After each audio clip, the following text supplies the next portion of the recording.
University of Malta, Professor Alfred Vella, academics, experts, researchers, public officers, ladies and gentlemen. Good morning and welcome to the Coastal Sage Project Stakeholders Meeting and Closing event.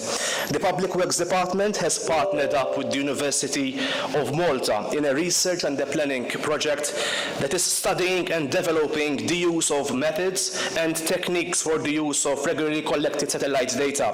The project was prepared through the assistance of the European Space Agency and the Malta Council for Science and Technology and has been granted funding under the Space Research Fund.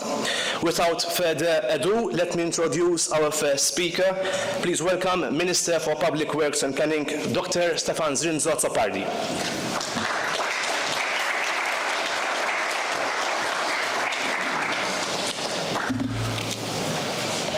Good morning, and I wish you all a very nice week.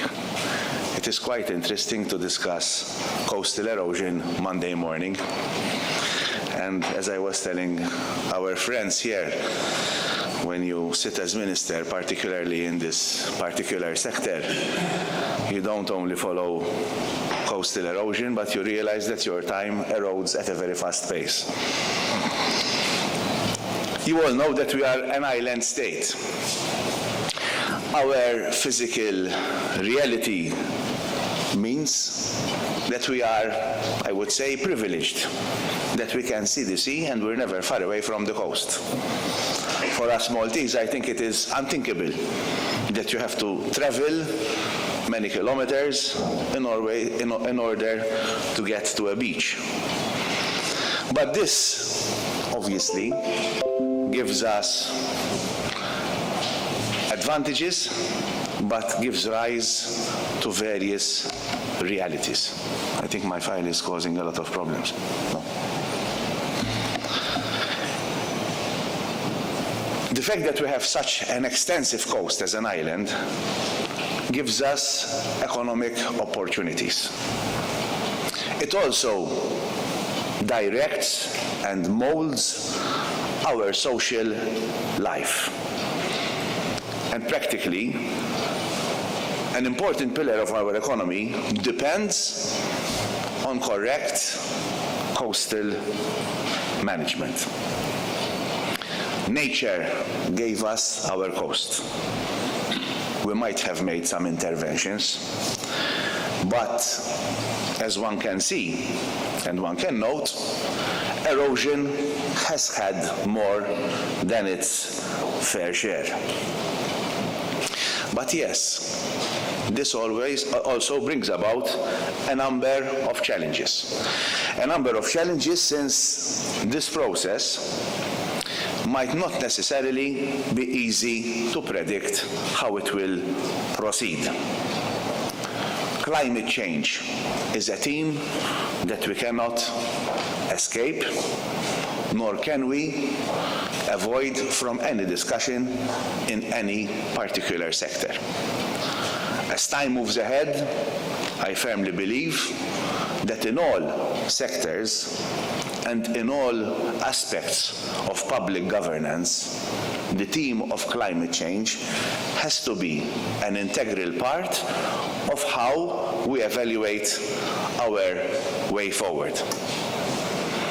And in the context of coastal erosion and coastal management, we have to bear in mind what we have also seen recently in relation to sea levels rising, storm surges, and other calamities that these climatic realities have brought about. It is quite dramatic to see how certain parts of our coast is being eroded and how certain areas that might have been an interesting swimming spot have become a dangerous place to go to. Therefore, this particular aspect has to be treated with utmost urgency and with the best ways possible. The Department of Public Works has the responsibility, through a particular unit, in order to follow coastal management. As a department, it has taken, over the years, a number of positive initiatives, both preventive as well as responsive to realities that have been faced. We have also seen that a particular go-to place, a particular site that we had, which was very attractive. Today we can only think about it as a memory or look at it in photographs. I'm referring to the Gozo Azur window. Many people used to travel to Gozo to have a look at it or enjoy passing through it. Today it's just a gone experience. Therefore, we have to forge our way forward based on a number of principles. Primarily, public safety. Secondly, the environmental aspect. And thirdly, our collective economic and social well-being. As Public Works Department, there is an obligation in order to take all measures to mitigate as much as possible all related risks. I must also state that there are a number of interventions whereby the action that is needed to be taken has to be intertwined with other authorities, such as the Planning Authority, the Environment and Resources Authority, the CPD, Civil Protection, and other entities that can be stakeholders in this important process. And coming here today to discuss this particular topic, in my opinion, is not only an end in itself because we are organizing this project, Coastal Sage, but it is also a means to further ends once we are being more aware of the necessity that this particular aspect, that this particular challenges, that these particular objectives are given due importance. And the more I approach these aspects that fall under the remit of my ministry, and this I also tie it to another important topic that relates to one of the authorities, the Building and Construction Authority, which is responsible for example, energy efficiency in buildings. I find that the need to create awareness and to enhance the sense of urgency that needs to be across the board in order that we engage in discussions and action on these matters related to to climate change is of high importance. The lack of awareness, in my opinion, is leading to slowing down the process that we need to achieve in order to address these realities that as a country we face and that we will face in the future.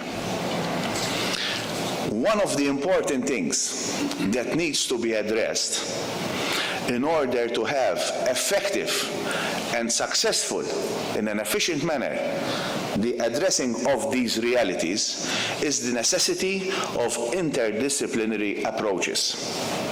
Now we all know, and I will speak very frankly, that in government, most of the times, we act in a silo approach. This is mine, this is yours, this is not mine, this is not yours, and so on. But the truth about action that is needed to be taken in relation to achieving the aims that we have to achieve in relation to climate change cannot be achieved in a silo approach. We have to think in a more horizontal manner. We have to think in a more collaborative approach. And not only in projects such as this, but in our daily lives as a public sector, we have to think further that our remit is somehow or other connected and can only be successful if we look at who are the stakeholders in a particular issue and we communicate with the other stakeholders and not act separately. When we act separately, we are not using our resources, which are limited, in the most effective and efficient manner. And this is a message that I would like to share with you, because from my experience in the public sector, which started now about 10 years ago in different positions and different responsibilities, I see that this is something that we need to tackle. And the more I read about the issues that we need to address, the more I realize how important it is that we use these opportunities to address these systems and this mode of administration and the way we take our decisions that has to be updated in order to overcome such challenges that are not only local, that are not only regional, but are also global, but have an impact on our daily lives. Yes, this project is very interesting. The more what I read about it shows that there has been a team that has been built in order to have this interdisciplinary approach. And yes, we have a number of initiatives that are going on that have to be correlated in order to get the best results. I am sure that you are very well aware of the objectives. But one of the points that really made me interested about what is happening and what will be achieved is the fact that we identify the skills gaps that we have in order to get the best processes, in order to achieve the best results. Therefore, we need to take all necessary action. One, to enhance awareness. Secondly, to identify what is needed to be done. Thirdly, to ensure that we have the resources available. And fourthly, to ensure that the resources that are already available are applied in the best manner and coordinated with the best approach. On a final note, I would like to thank all of those who were involved in planning the strategy for this program, for those who have worked to get the funds, and I also thank DigiReform, which will be also funding this project. I would like also to thank the MCST, which is also supporting this initiative. I would like to thank anyone who in somehow or other has provided support in order to forge this way forward. We need to realize, we need to understand that the challenges are there to be addressed. But let us not fall short of the idea or lose our hope that we can overcome these challenges. But yes, these challenges should not be seen as situations that create difficulties, but these challenges are the possibility of new opportunities for all of us. Thank you.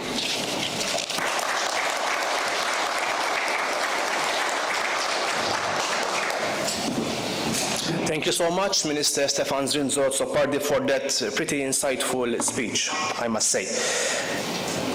Now let's welcome Professor Alfred Vella, who is the Rector of the University of Malta, to give us his speech. Professor Vella, the stage is yours.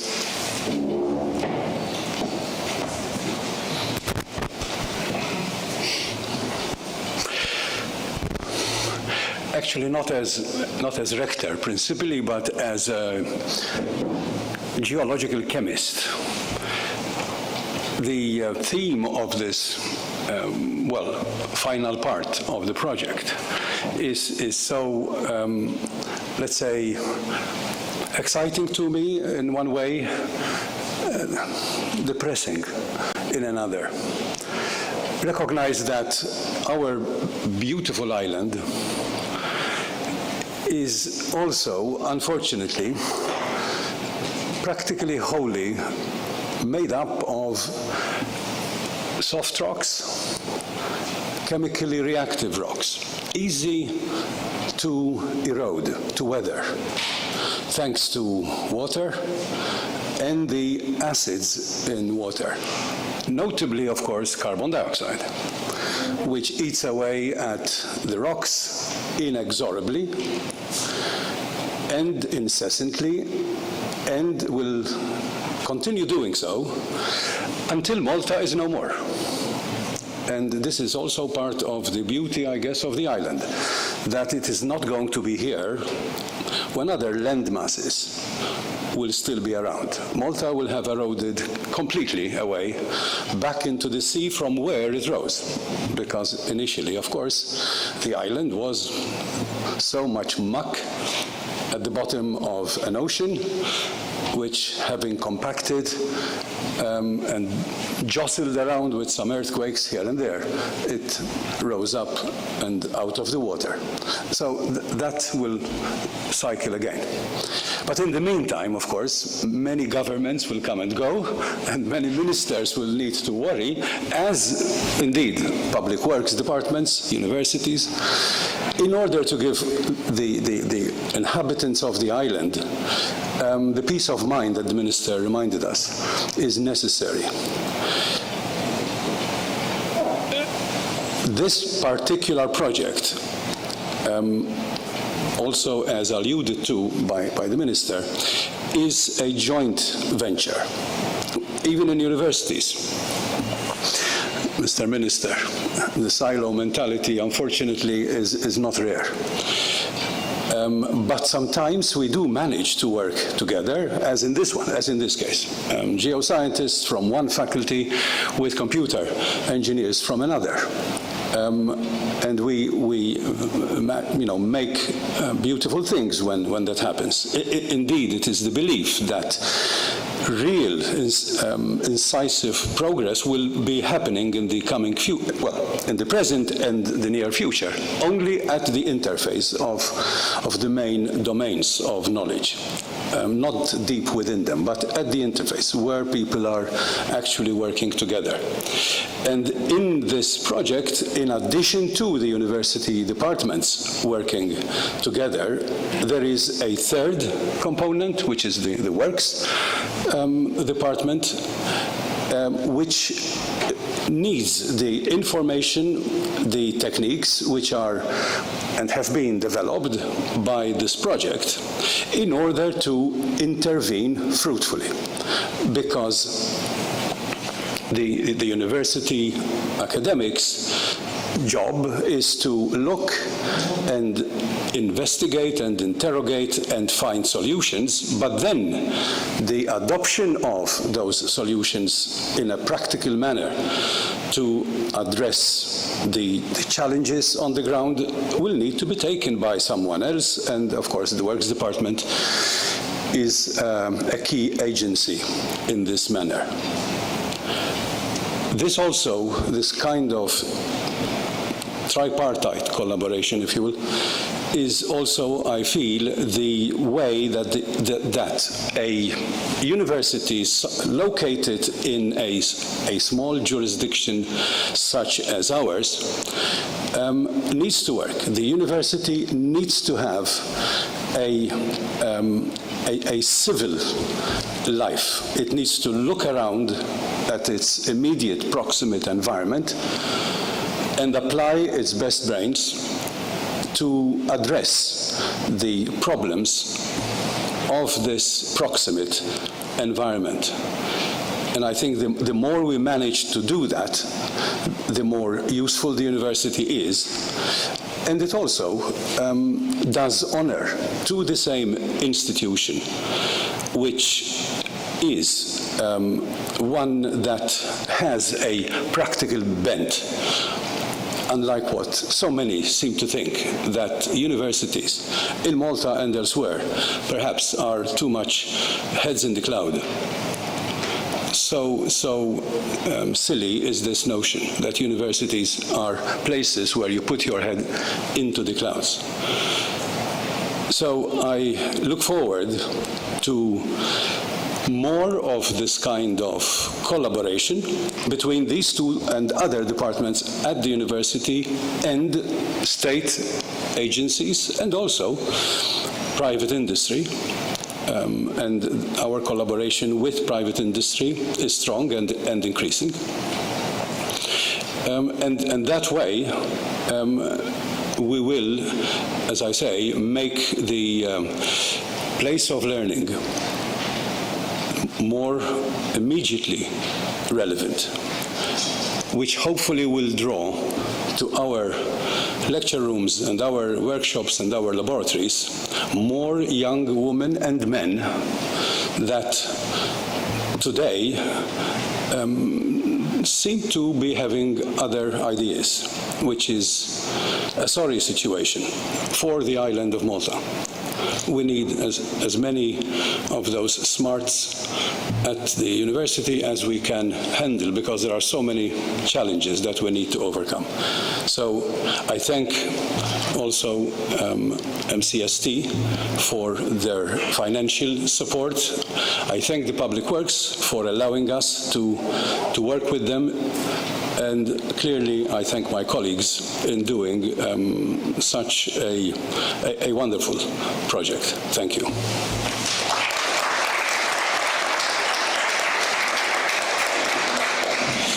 Thank you so much, Professor Vella, for that speech. And now we proceed to the next speaker. Please welcome on stage Dr. Michael Quintin from the Malta Council for Science and Technology. Dr. Quintin.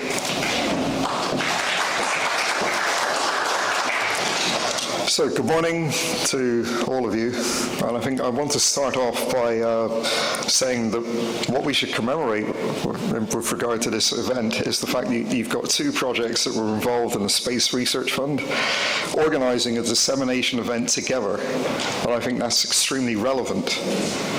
Even though they're related projects, what you have is you've got the sharing of knowledge going on here and the possible continuation of the projects as well. This event hints that, and this is one thing that we'd like to encourage. So even though we dish out the funds to encourage research and so on and so forth, the one thing that we're really looking at is a much broader scope, is to see how those funds are used to create situations where people can carry on with their research. Why? Because that research is extremely relevant to our everyday lives. So when we speak about space, space seems like something which is far out there.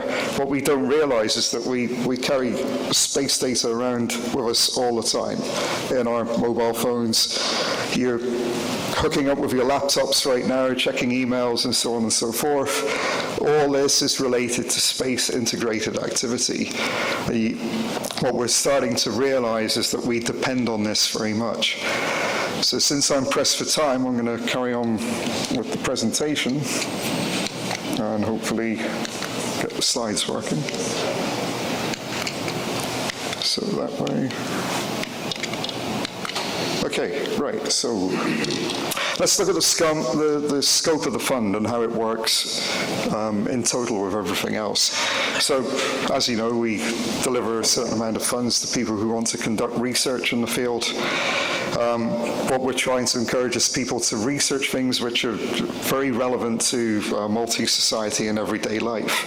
Everyday life, we're talking about the governmental stage, we're talking about the private sector, and we're talking about the social public as well.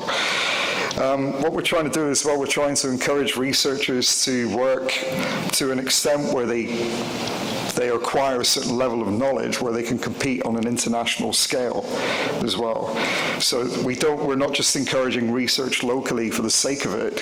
What we're hoping is that with the experience gained through these projects, people can then apply for larger projects like Horizon Europe and be competitive, even go and work with other institutions abroad and be able to do that and to hold their ground in a very competitive arena. And there's a much bigger scope to the Space Research Fund. So apart from just encouraging, the overall research that we're talking about, is to create a kind of space sector in Malta. So it doesn't just stop at the research. There is a continuation in a much broader scope. Okay. So part of this broader scope is that Malta is aiming to join a much bigger thing, which is the European Space Agency's initiative called the Plan for European Cooperating States, or known as PECS.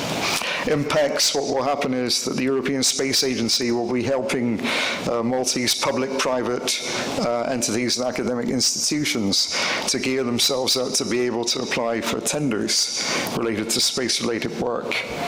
This will allow Maltese projects to benefit from much larger funding schemes and much broader funding schemes as well, including European partnerships and so on and so forth. So once again, you've got the knowledge sharing which is going on a local scale, the integration of that data being used in public institutions, private institutions, and so on and so forth. But what you've got as well is that Maltese entities are once again competitive on a European scale and international scale.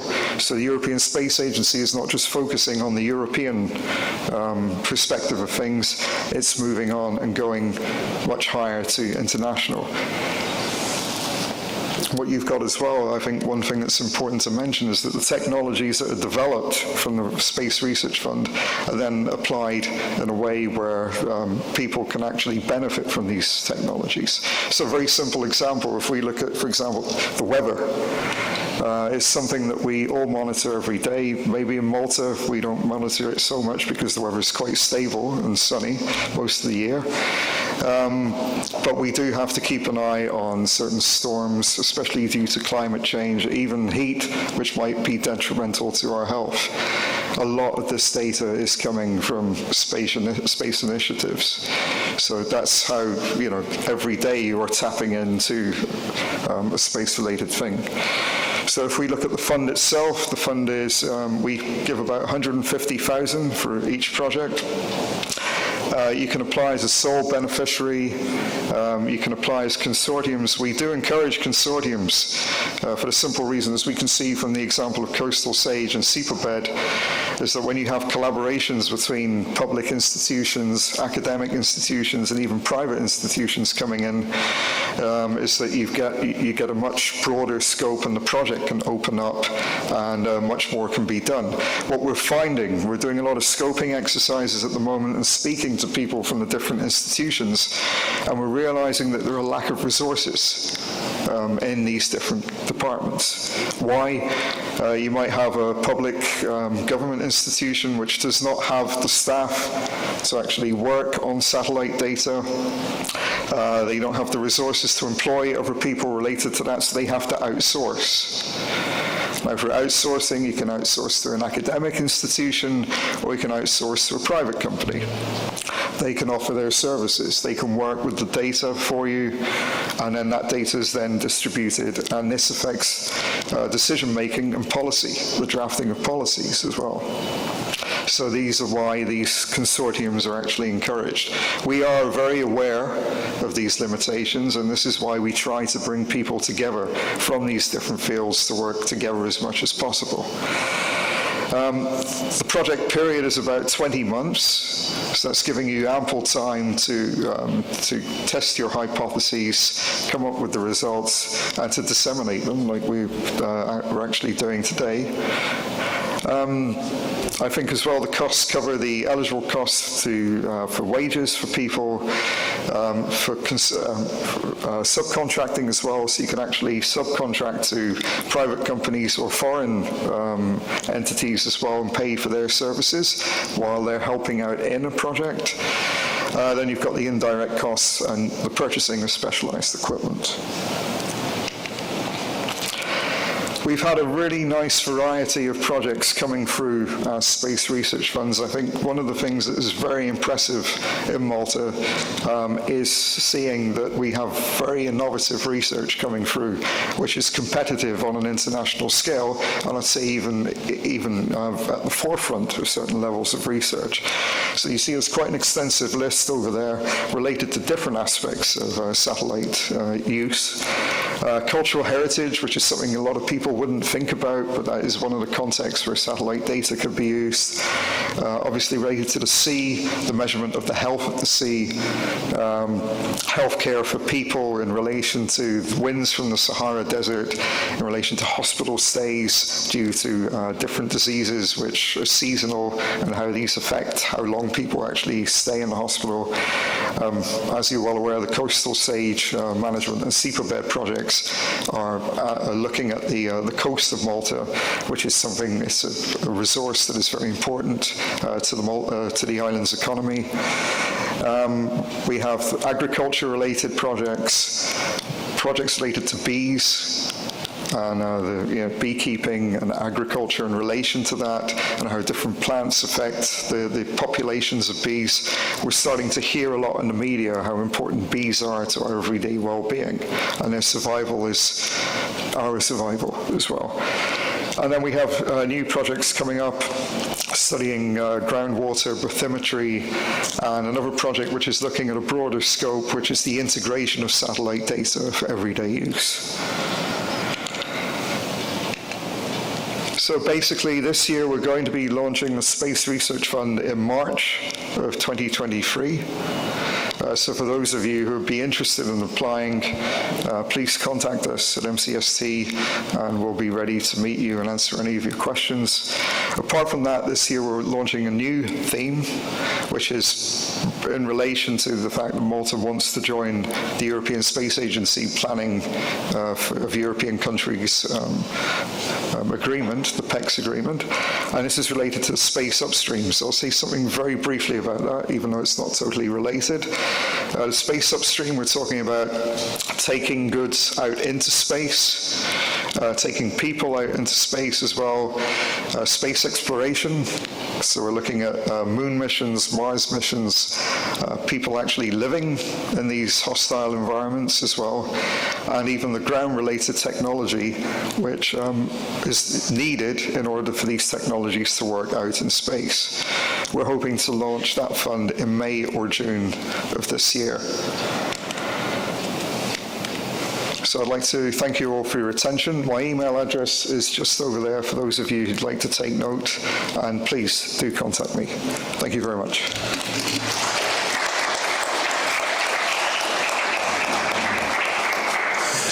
Thank you so much, Dr. Quinton. And another key player in this project is the Public Works Department, which in recent months has gone through a transformation process for the benefit of the public, even through the endeavor of Minister Stefan Zinzo Azzopardi. And on behalf of the Public Works Department, let's welcome Perit Dr. George Buhajar for his speech.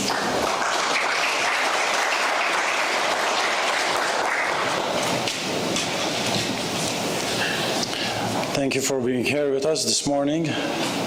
Honorable Minister, Rector from MCST and the University of Malta, other members as well. So what is this project all about? I mean, when you think about it, it's all about science.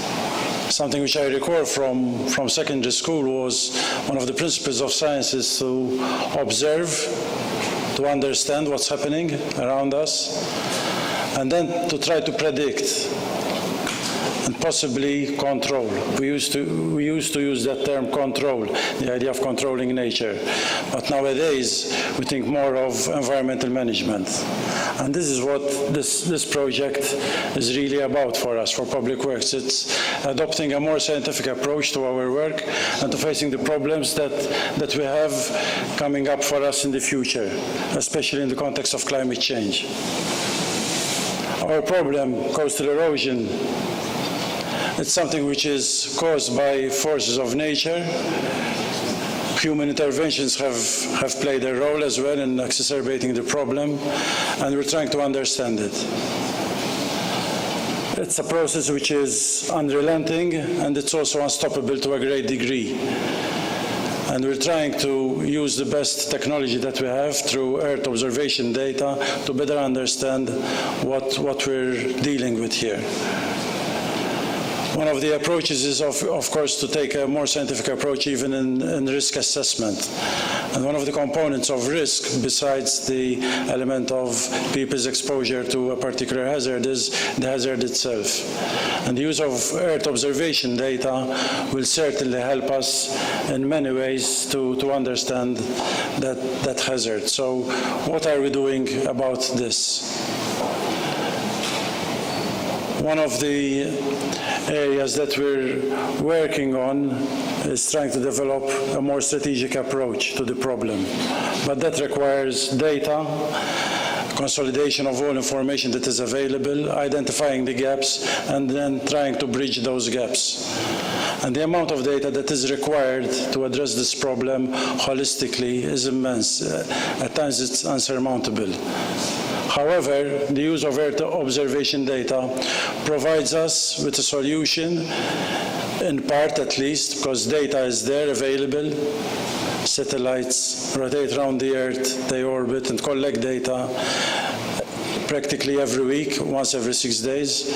So we have data to dig up, so to say, and we're trying to capitalize on this through this project. That helps us then to rationalize the more intensive data collection and site monitoring, because you cannot afford to take ground measures and survey each rock that might be falling. And this system of using interferometry and other systems and tools and techniques help us to identify the hotspots which require more intense and more accurate data collection. And that helps us a great deal in rationalizing our resources. I won't take too long, because the essence of the problem is looking at the problem, what it is, what we have at risk, including public safety, and how we're trying to use the best technology, and then what we're doing about it. And I'd also like to refer to the mention we had this morning on the silo mentality, which we're trying to break away from. A couple of years ago, we signed an agreement with the University of Malta, and we have other agreements with other academic institutions. One of the challenges is to bridge those knowledge gaps. But there are also other gaps which cause fragmentation of our knowledge. And at times it's not a cognitive barrier, but it's more of a political barrier, political with a small p, because we have different institutions working on the same issues and not being aware of what the others are doing. And what we have been doing through various projects, because Coastal Sage is one layer of these set of initiatives. One other important project is the preparation of a national coastal protection strategy.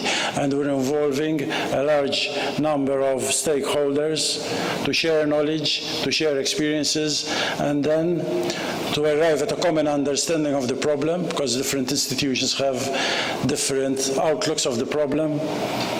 So once we come to a common understanding, then we can start working on a path of common action to address that problem which is affecting us in a communal way.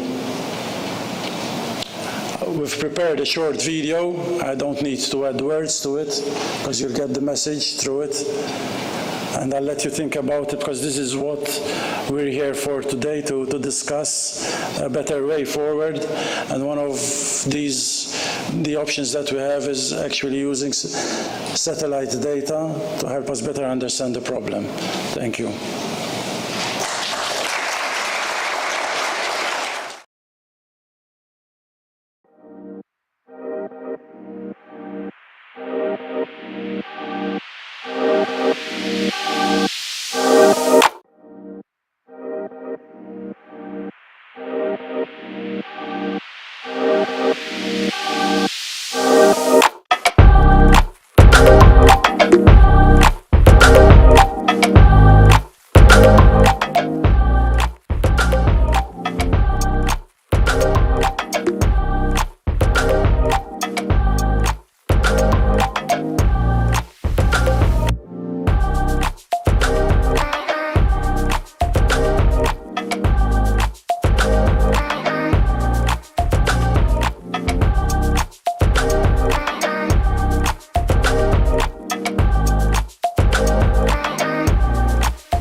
you so much, Dr. Buhajar, for that speech.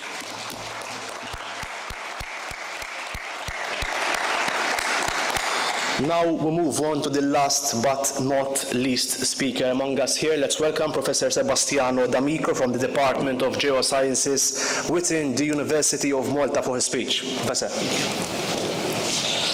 Thank you. I'll try to keep my time so we can proceed. Actually, this video was a nice summary that actually tells us how the beauty that we don't have on our islands, but at the same time how fragile they are.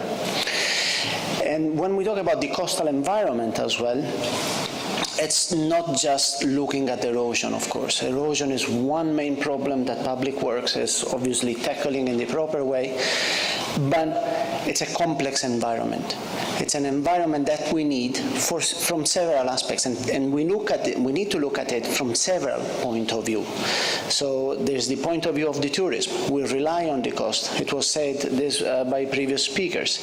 We rely from an environmental point of view. And, of course, we need to try to protect and to look at it holistically. Now, satellite will help us, and thanks even to the MCS team, will help us even in looking this from a broader aspect, not looking at every single rock, as Dr. Buhajar had mentioned before. And also we need to consider, and I want to stress what has been said before, that is a multidisciplinary approach. And multidisciplinarity is the key of this. And I take this opportunity at this stage to thank Dr. Gianluca Valentino, which is one of the key players in this adventure as well. Because it's not just geoscientists, it's not just maths and physics, but there are also other aspects, chemistry, biology, other aspects of science that come into the plot. And nowadays we can do nothing without computers somehow, right? So the computer power, it's something that will help us a lot. So the use of satellite is extremely important for us and is something that we need actually to train future generation. And from this point of view, the university is not looking just at the research aspects, which is important, is the actually tangible output, that one of the tangible outputs that we don't have. But we try our best to train future generations to be more scientific, with more scientific knowledge, and to apply there to our environment, to our place for the future. We got just one planet. We need to keep it for quite a long time to use it in a proper way. Thank you everyone for coming, for listening, and I think I will stop here and will leave the floor to the interesting presentations that are going to come. Thank you.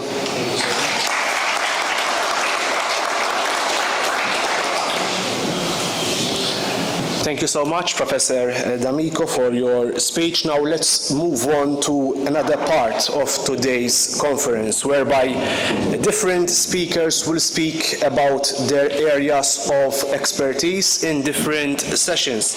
I will first introduce the first 5 speakers, and afterwards I will introduce the rest in the same way. But before, at around 11 a.m., we will have a short coffee break. And we encourage people here to ask questions to be put forward here to the experts as well, so that the speakers can give their insights about their areas of expertise, as we said. Please let me introduce the following experts: Mr. Christopher Gauci from the Public Works Department, who will speak about the local geology. Mr. Gauci will then be accompanied by Dr. Emanuele Colica from the same department, and both will speak about identification, validation, and tools for coastal erosion.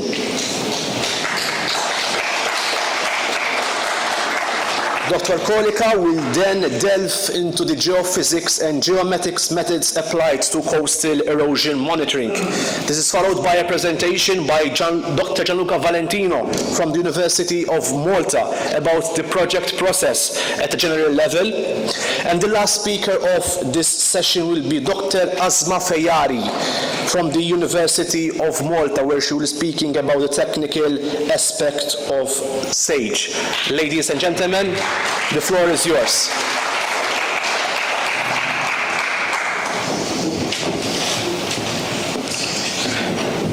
Hi. So I'll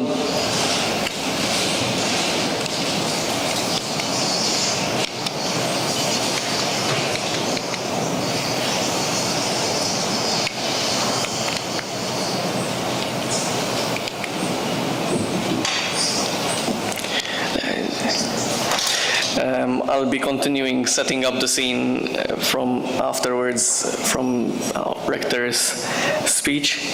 I'll be talking about the local geology, so the carbonate erosional platform. Thank you.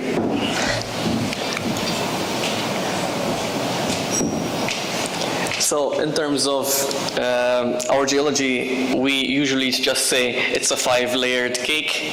So we have from bottom to upper, we have lower coralline limestone, globigerina limestone, blue clay, green sand, and also the upper coralline limestone. Now recently there's been an update on the geological map. There's also the addition of the San Leonardo formation. But this is quaternary, not tertiary, so it's not included in this slide. As you can see, this is the geological map. You can see that there's more globigerina limestone on the southeast of Malta, and this sort of divides the whole island in two. So, first off, we have the lower coralline limestone. It's the oldest formation we have at mean sea level, appearing at sea level. It goes from hard pale gray to pale yellow limestone. It's made of beds containing marine calcareous coralline algae, and it's mostly deposited in shallow water. This is also divided into several members, such as Ilmara and Mala. Over here you can see, and the shaded one is Ilmara. The other one is in Blue Grotto. Then we have the globigerina limestone. So which is above the lower coralline limestone, we have soft yellow to pale gray fine-grained limestone. It's abundant in planktonic foraminifera. It's deposited in deeper waters than the lower coralline limestone, and there's these three subdivisions are then separated by a phosphate conglomerate bed. So this would mean that even the globigerina limestone has different members. We have the upper globigerina limestone, middle globigerina limestone, and also the lower globigerina limestone. The upper globigerina limestone is also then divided into 3 different units.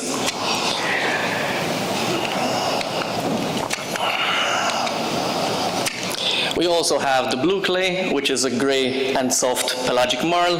It's formed in deep waters, similar to the globigerina limestone, and it seeps out from the bedding to overlie the layers underneath, forming a slope called, what we call, is a talus. So basically, due to overlying pressure from the upper coralline limestone and somewhat the green sand, it pushes downwards the blue clay to fall downwards to form a slope. Other than this, there's also the wave impacts, which is currently just eroding the blue clay from underneath, and then the blue clay from the top or from the middle just seeps downwards to equilibrate what has been lost. Then we have the thinnest formation, green sand. This is not found everywhere. This is right below the upper coralline limestone. It's very friable, easily broken. It looks like sand. It goes from brown to green in terms of color, just because it's filled with a mineral called glauconite, which is green. This change in color is because brown is when the exposed surface oxidizes, and then it's just originally green to blue just when freshly exposed. This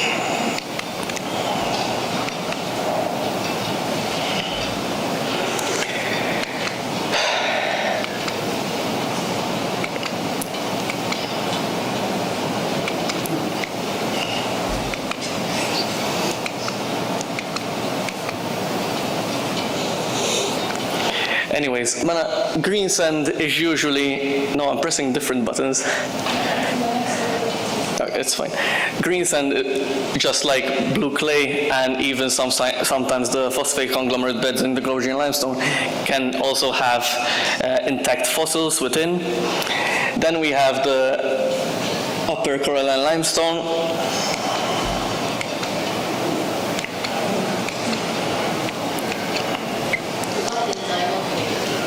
No. Because they changed the level. Just go back one slide.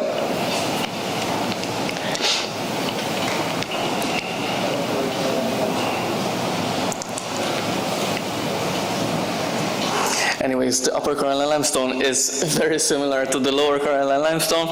It goes from also hard pale gray to pale yellow. It's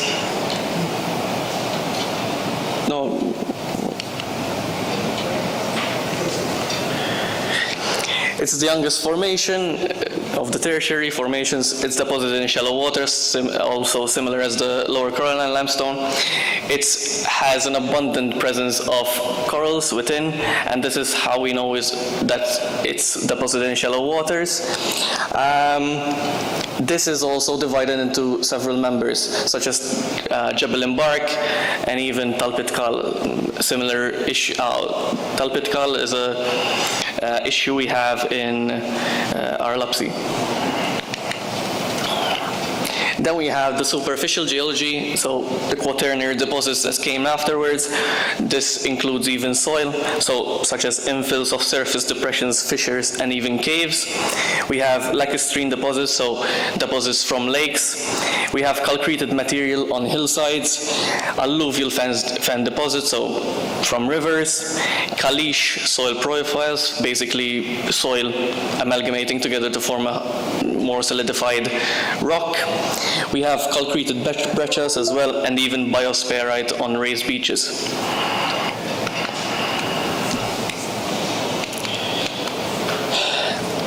This, together with presence of faults,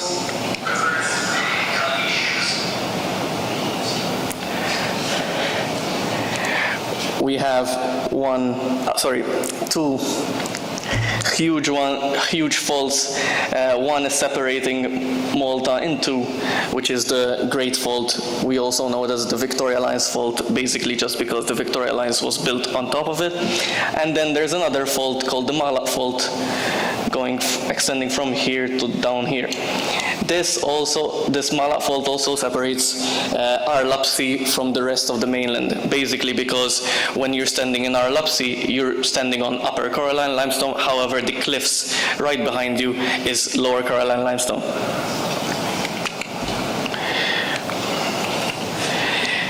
Addition to rainwater, there's also aquifers. So aquifer is a body of rock that can hold water within. Malta has two different aquifers, which is the perched aquifer and the mean sea level aquifer. The perched aquifer is basically when the water stays above the blue clay, just because the blue clay is what we call an aquiclude, so basically it does not let water pass through. And then the mean sea level aquifer is basically at mean sea level, so it also sometimes can actually end up mixing up with the salt water underneath. When I say underneath, it's because salt water is denser than the fresh water, so it stays at the bottom. All these in turn, so aquifers, rainwater, stormwater, faults, even the geology itself, its hardness and so on, contributes to different landforms, causing different geomorphologies around Malta. So we have different structural landforms, karst, so different erosional rates on top of garrigues, forming caves and so on. We have marine deposits. There's also anthropogenic landforms, coastal landforms, which we will be talking about mostly in the next presentation, such as cliffs, shore platforms, sloping coasts. We also have fluvial and slope landforms due to running water, so valley systems and so on. There's also even the gravity-induced slope landform, so just blue clay taluses. There's also the block sliding remnants. And this concludes my slides on a setting up of the scene for the local geology.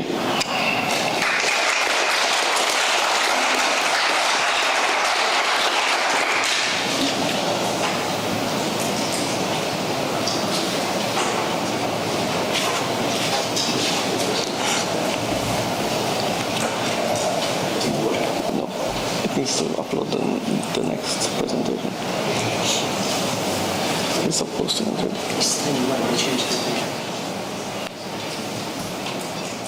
Okay, so next for our presentation, me and my colleague Dr. Kolika will be talking about identification and validation and tools for the coastal erosion as part of the Coastal SAGE project.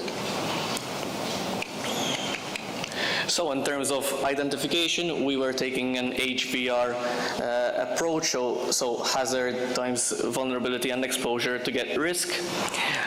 In terms of what available data we have, we took into consideration geology, geohazards, and also some kind of exposure shapefiles. So in terms of geology, we have the geological map.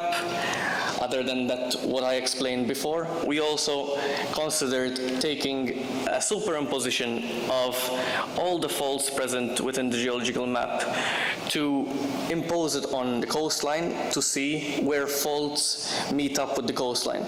That would eventually mean that any part of that coastline would mean it's a weak spot for further erosion. So any spot here means it's a definite hazard just because the fault is a weak spot there for constant erosion. Then, in terms of other geohazards, us at the Public Works, we collect dangerous structure reports. So basically, people reporting dangerous structures, even artificial ones, and then we put them on GIS just to identify, one, where the people have actually been, and two, where there has been reports to actually it being a hazard. So that's what you can see over here. All these shapefiles are being constantly updated and ongoing. Obviously, with the with the recent storm, this map has bloomed as well. Other than that, Public Works also does signs and fencing. And here we have another shapefile showing same thing. So areas where people have been, areas where there's hazard as well. Then in terms of exposure, we had readily available dive site locations, official swim zones, a shapefile combined with Transport Malta shapefile, Transport Malta data, and there's also data from WRAU, so Water Regulating and Auditing Unit, as part of the Ministry for Health, and there's also the shapefile from for rock climbing. All these combined together just give us a sense of where people actually frequent. Then with all this, we tried dividing the coastline as simplistic as possible into different coastal areas just to get a kind of management of what can be done. So in that sense, we divided the coastline into 19 different stretches, and of these, we then converted them into geomorphology stretches. So this is just kind of a management perspective of the different areas, coastlines, which then we put them as a geomorphology stretch. So in terms of geomorphology stretches, what we identified were 3 different types of cliffs. So could be upper coralline limestone cliffs, could be lower coralline limestone cliffs, and also globigerina limestone cliffs.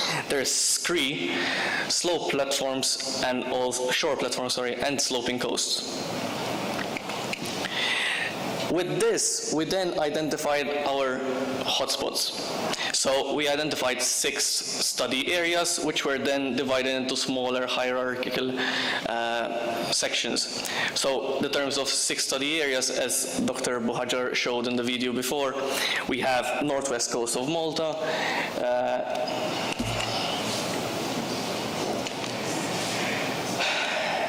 northwest coast of Malta, we have Selmoon, we have Lapsi, Blue Grotto, Delimara and also Nadur in Gozo.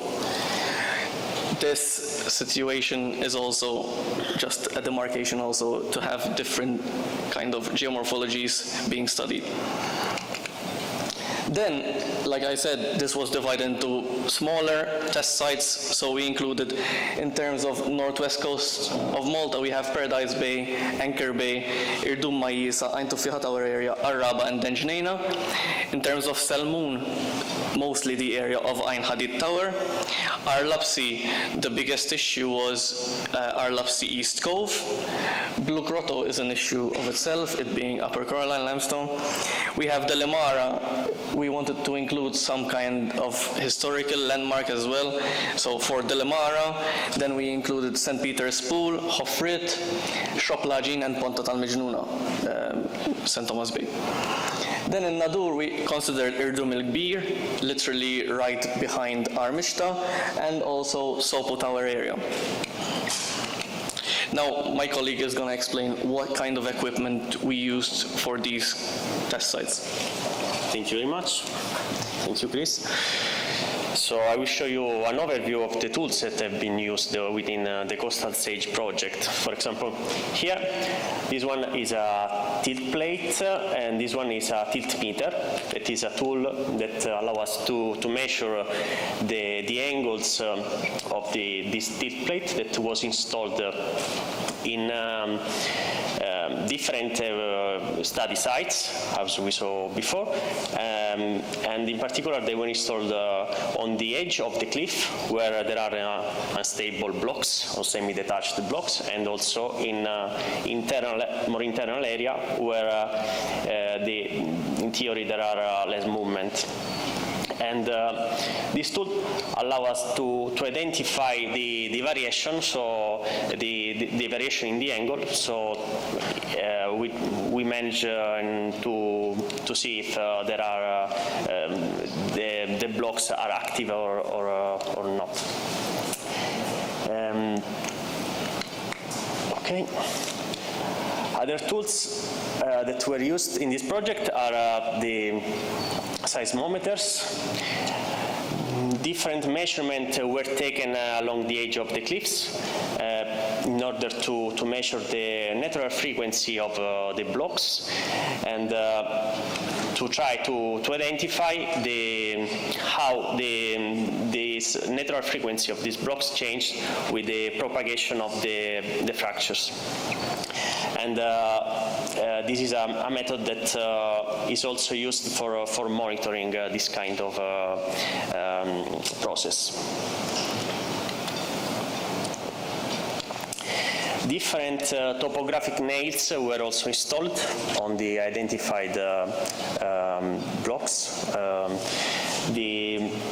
They were then measured with differential GNSS systems. These points basically are very useful because they are markers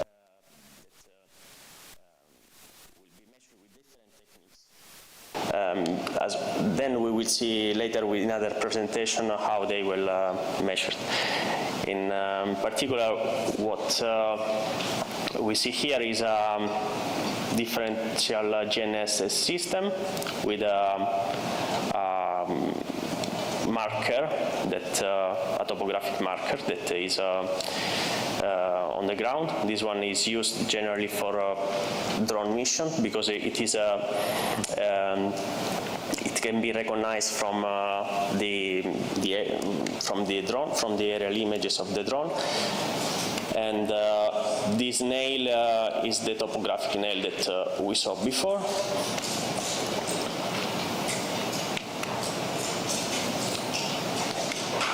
These are pictures taken during a drone survey.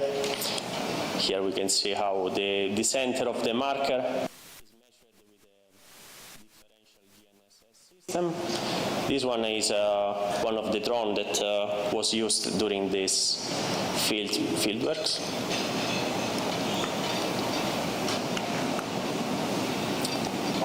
The importance of the integration of this data is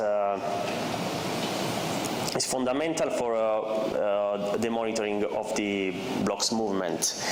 In particular, we use the GIS system, Geographical Information System, that allow us to import all collected data as markers, as orthomosaics, other outputs from the different techniques that we used. For example, in this image, we can see the position of the seismographs, the primary nails that were installed inland in the internal plateau, that is the more stable area, and the secondary nails that were installed along the cliff edge.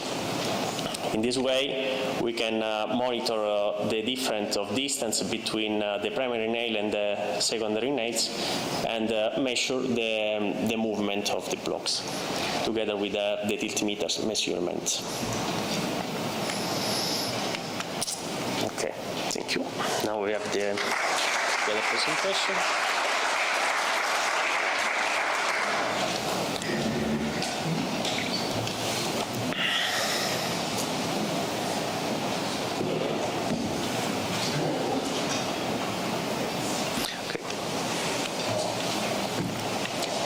Geophysics and geomatics methods applied to coastal erosion monitoring.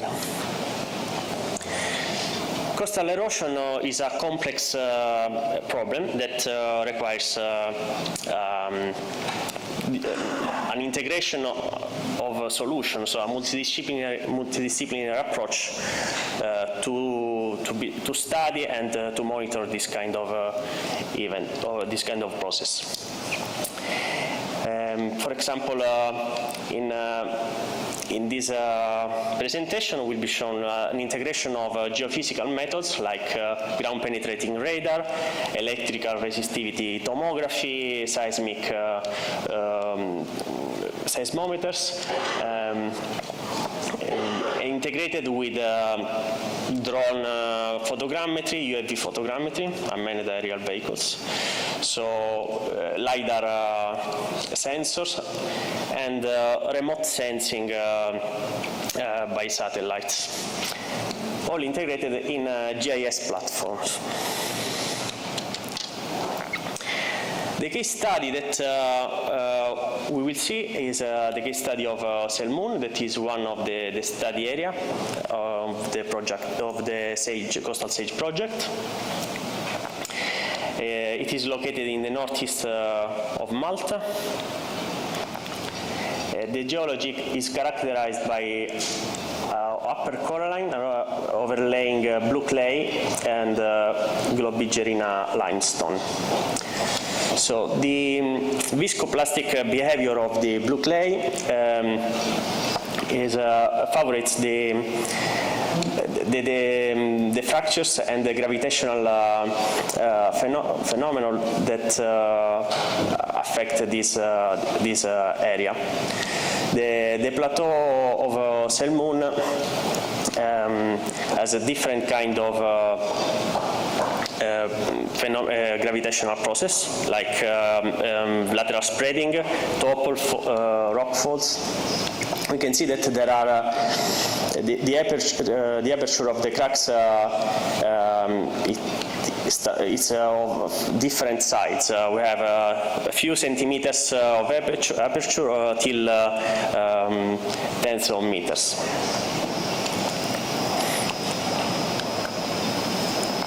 One of the key tools used in this project is the aerial photogrammetry by drone. Here we see an example of drone survey where we can see different polygons indicating the different flight area. The blue flags are the markers that we saw before. It has this shape that were positioned on different places of the cliff and were measured with a differential GNSS. In particular, in this area, 3 flights were carried out, and with different angles of the camera in order to reconstruct a 3D model of the promontory. The processing is shown here. Basically, it consists of elaboration of images that are taken with a certain overlap.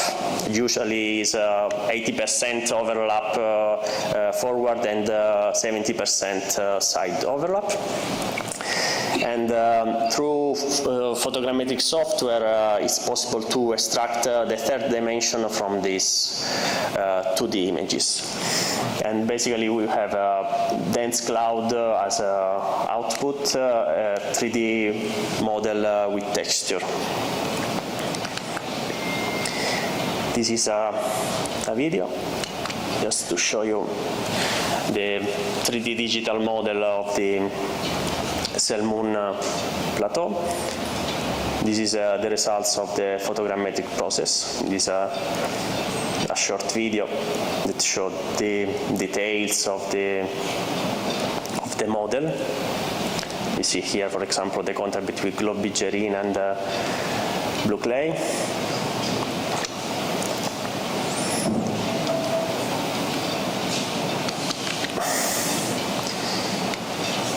Here we see some of the output from the photogrammetric process. Here we have the different screenshots of the 3D model with a detail of this block that is detached from the cliff. It's possible to measure the distances because these models are georeferenced and they are scaled. It's possible to also extract the altitude values, so to generate a digital elevation model. And also, it's possible to orthorectify the images and extract orthomosaic that can be overlapped on satellite images that usually we see in Google Earth, for example, or like in this case in GIS. The model is available on Open Topography, that is an open source drive where all these kind of models can be uploaded. And it is possible to also for other researchers to download it and do their studies.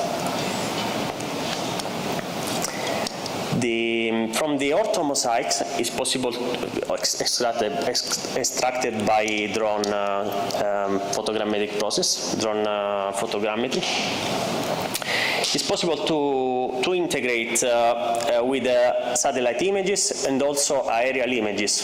For example, in this case, time-lapse imagery analysis for the identification of block movement was performed, starting from aerial images collected from Planning Authority, starting from 1957.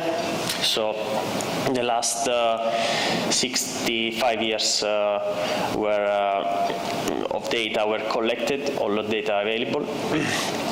And they were compared with the satellite images, and from 2009 till 2017, and then they were integrated with the UAV orthomosaics to identify the movement of the blocks in the area in the east side of the plateau of Selmoon.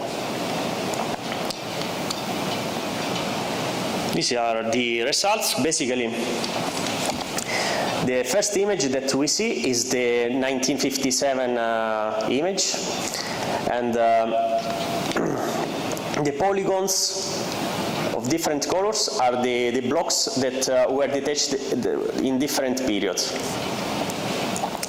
For example, from between 1957 and 1967, collapsed block A, that is the yellow one, was measured the area of the block, was estimated the altitude, the height, sorry, in meters from the 3D model, and was also estimated the volume. This process was repeated with all the identified blocks. As you can see, there is also a block E that is this one that was already on the block in 1957 and fell apart between 1988 and 1998 because of the impact of some blocks that was detached from block B, that is the orange one, and block C.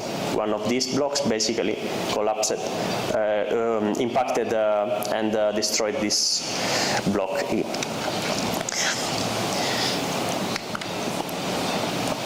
Other important study that can be done on the 3D model and on the orthomosaic. So, for example, is the 2D fracture digitization.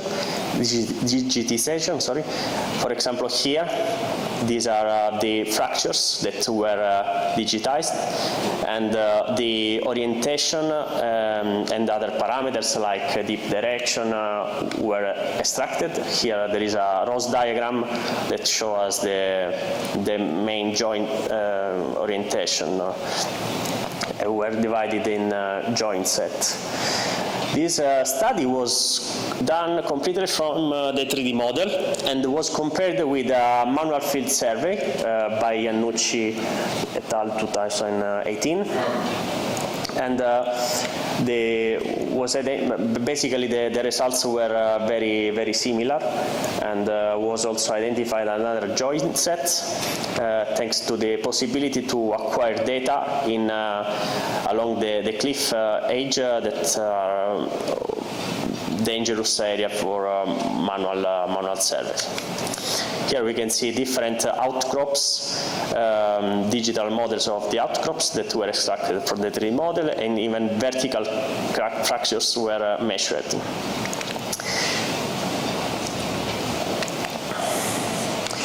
This is also another result from the photometric survey. This is a geomorphological map with a scale of 1,000 to 2,500. Where we can see the different geology of the area and the polygons indicating the area of the debris and the areas where there are the fractures.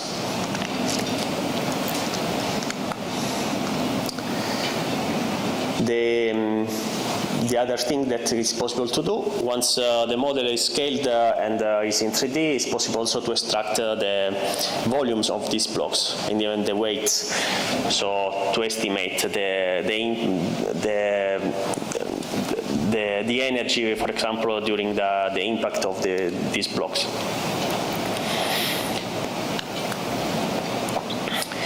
These data were integrated with other geophysical methods. For example, we see here two profiles of electrical resistivity tomography. Basically, it's this tool that allows us to detect the vertical and horizontal variation of resistivity of the rock. So it's fundamental to identify the fractures that are not visible from the surface, basically. So, and also to identify the boundaries between the different layers of geology. As we can see here, sorry, I'll show you. So, for example, we have UV, that is the profile on the plateau, and ST, that is the profile on the slope. This one is the results of the electrical resistivity tomography and the geological model that was reconstructed from this information.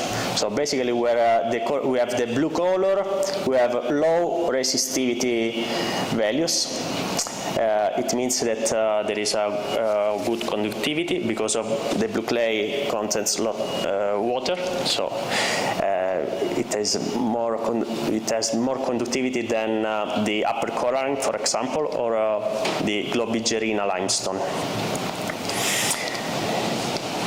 From here, it's possible to see the results of the other profile on top of the plateau, where we have these high resistivity values that can be associated to the vertical fractures.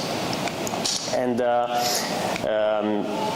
they start basically from the contact between upper coralline and blue clay. This method was then integrated with other geophysical measurements.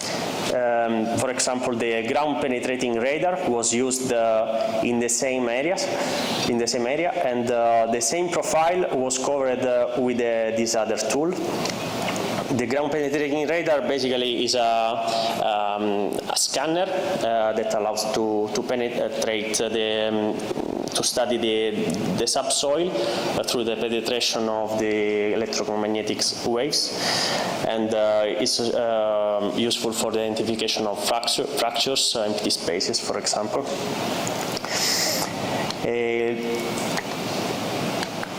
We can see here different results from those profiles, and we have these reflections that are due to the empty spaces in the presence of the air in the fractures, basically.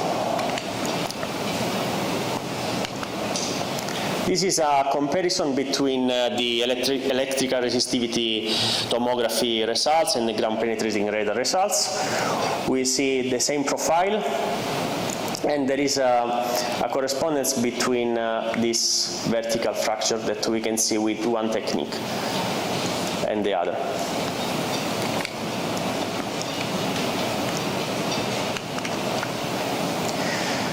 The integration between photogrammetry, aerial photogrammetry, and ground-penetrating radar can be seen also in this model. Here we are in Antofia cliff. This is the visible cracks that propagate till here, apparently, from the surface, if you see from the surface. But with the ground-penetrating radar investigation, it was possible to estimate the depth of the fractures, even where it is completely covered by soil. Here we have some data that shows a different depth. So the estimation is 2 meters, 0.8 of depth. Here we have an image comparison between the previous UAV survey that we have done during the Coastal Sage project and the last one that shows the fracture, the detachment of this part of the block. So basically, with this technique, we can also measure the volume of the block that detached and estimate even the weight of this block. Thank you very much.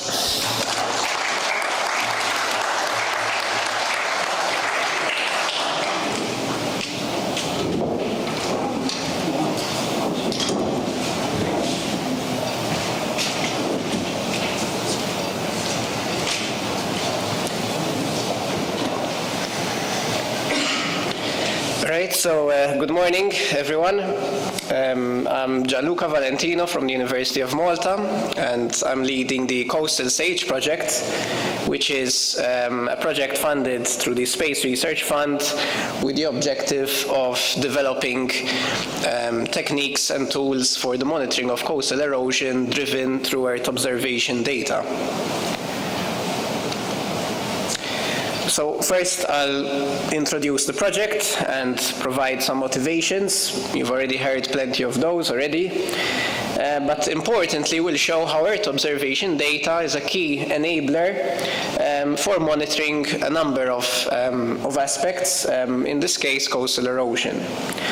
And then we'll move on to the project outcomes from the project and the study areas that we've focused on and how we've tried to engage stakeholders in this project. So you already know by now, I won't spend too much on this slide, but the problem of coastal erosion is something which is important in the Maltese Islands due to the fact that these areas are quite used and visited.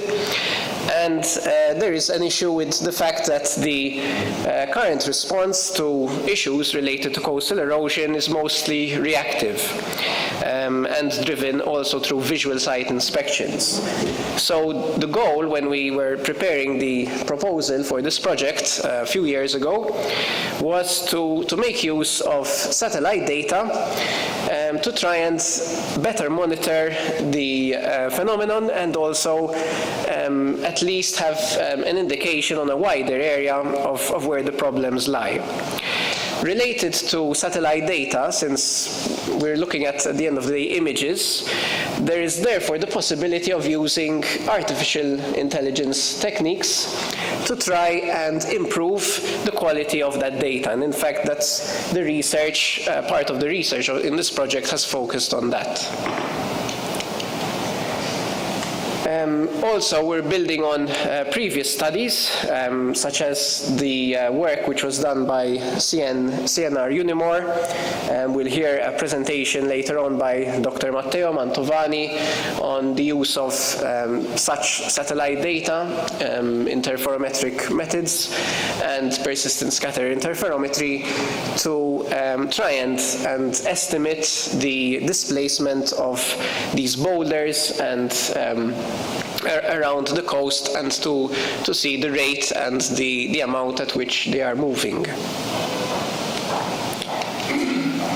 Now, when we think of satellite data, we often think of images which we can see, that we can, that you would take with a camera. And the reality is that up there, there are different types of satellites equipped with different sensors. And in our case, we're interested in the type of satellites which have radar on board, which we can use to measure very small changes in the Earth's surface.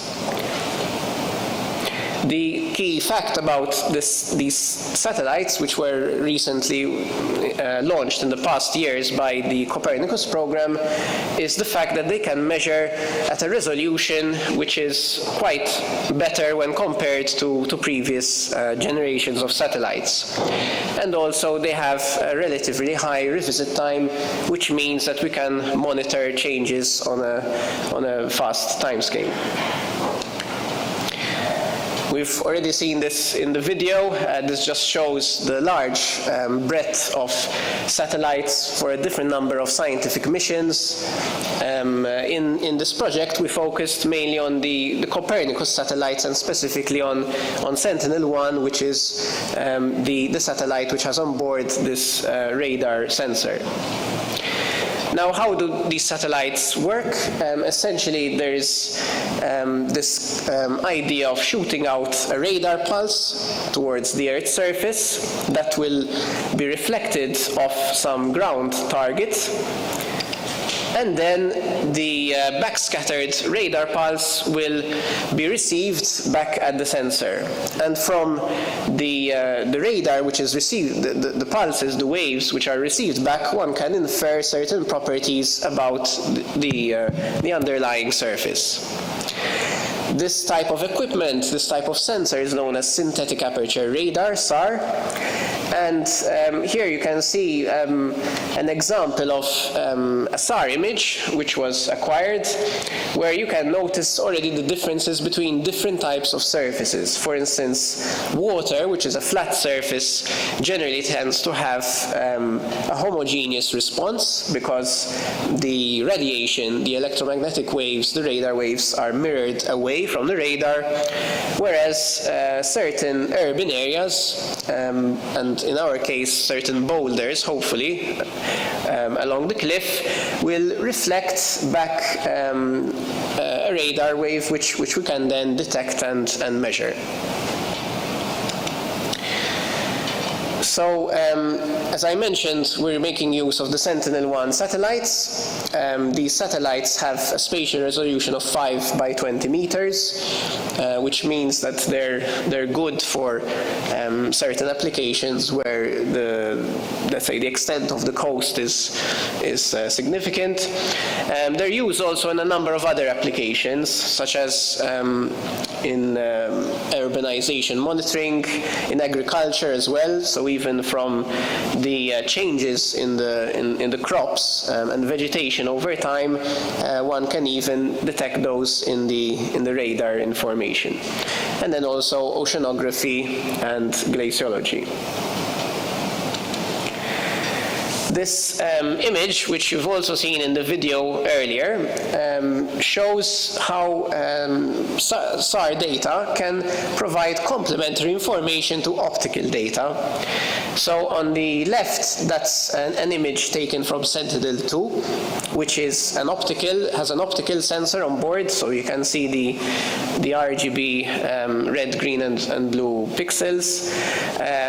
That's taken that's an image of a refugee camp in Africa, and in the center we can see the same location, but instead of Sentinel, with an image acquired through Sentinel-1. And we can see that there are certain features which are not perhaps noticeable in the Sentinel-2 image, but instead which are noticeable in Sentinel-1. One thing to note is that these type of images are, for instance, not affected by clouds, because the radar wave passes through the clouds without any issues. And the final image on the right shows, that's a composite image, a multitemporal image, which shows the colors indicate changes in the SAR data over time. So we can even see extensions of these refugee camps in Kenya. Now, so far we've looked at amplitude-type images, whereas, however, when we do this type of monitoring, for instance, for coastal erosion, we're interested in interferometric SAR. This means that we look at the phase information in the radar waves.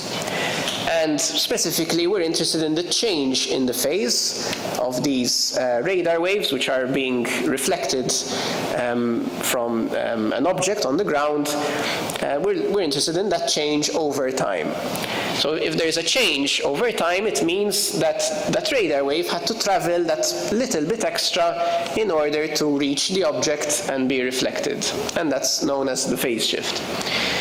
And from the difference of these acquisitions, for instance, we can infer, or we can look at information related to specific natural events, such as this was the case of the earthquake, not the one which happened recently, but which happened a couple of decades ago,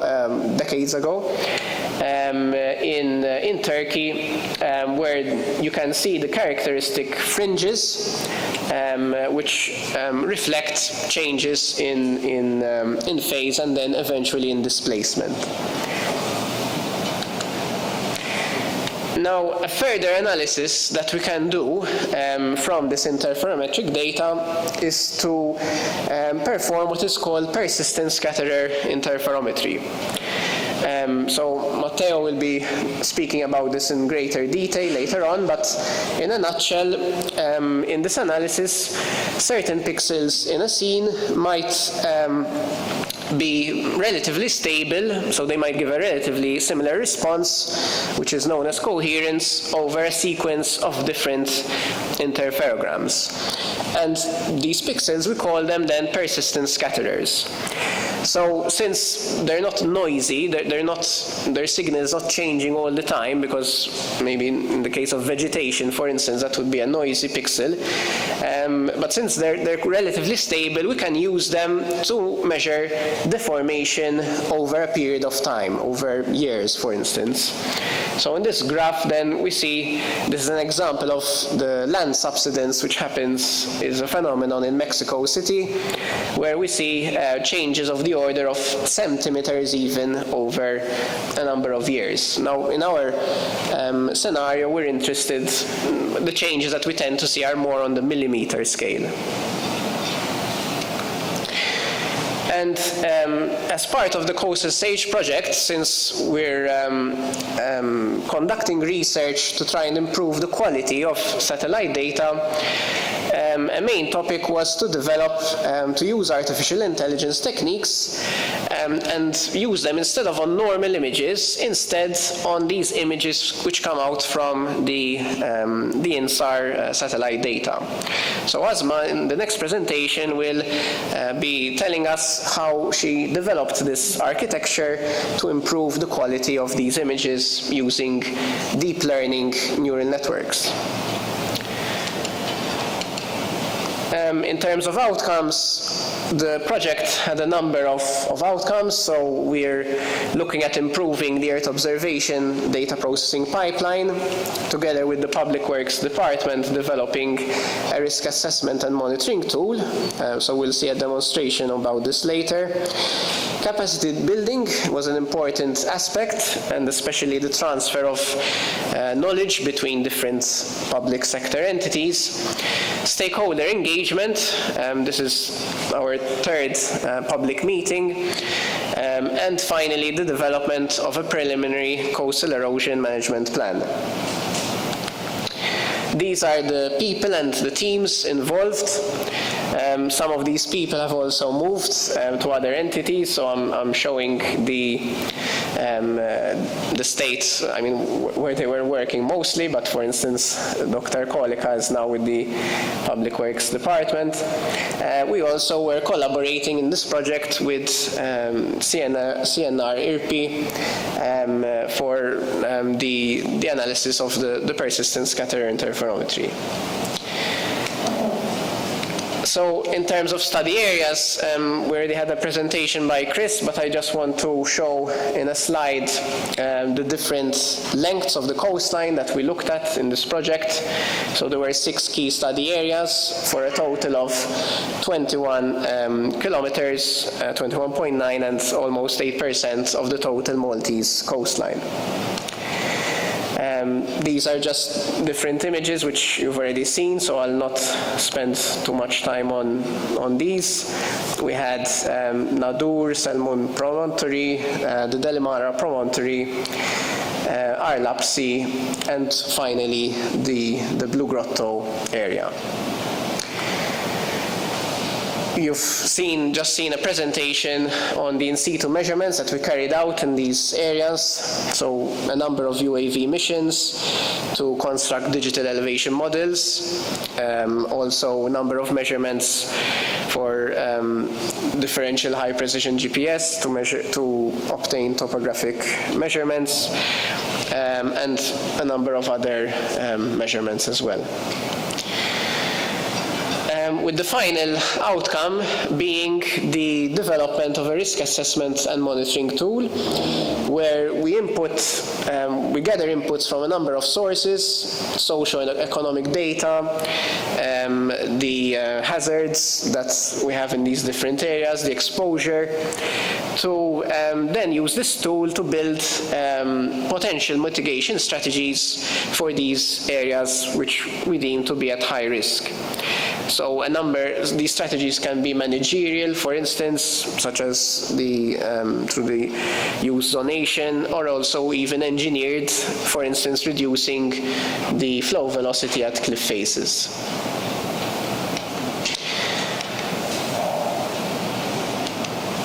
And today we're at the end of the project, so this is our third and final meeting, which we've also invited a number of stakeholders. We had our first meeting back in January of 2021, where we had a number of attendees from different entities and also presentations by a number of entities which are directly related to this issue of coastal erosion.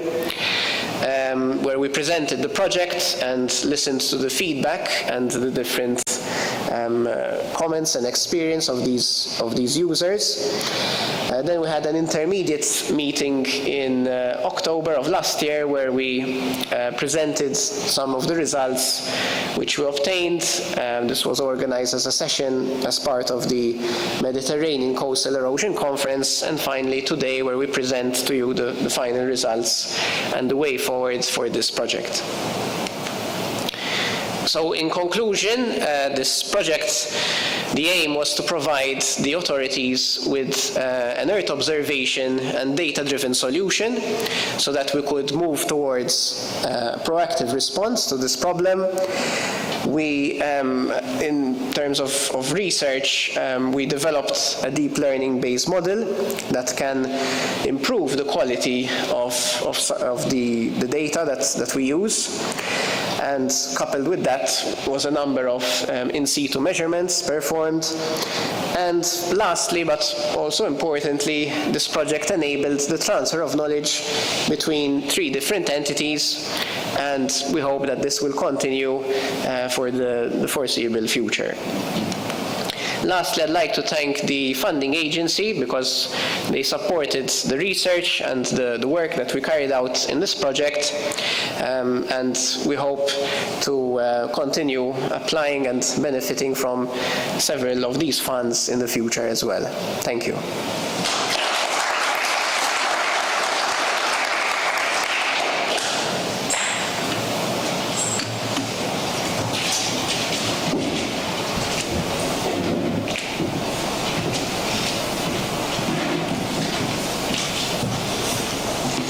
Hello, my name is Asma Fajeri. I am a research support officer in the University of Malta and a member of Coastal Surge project team.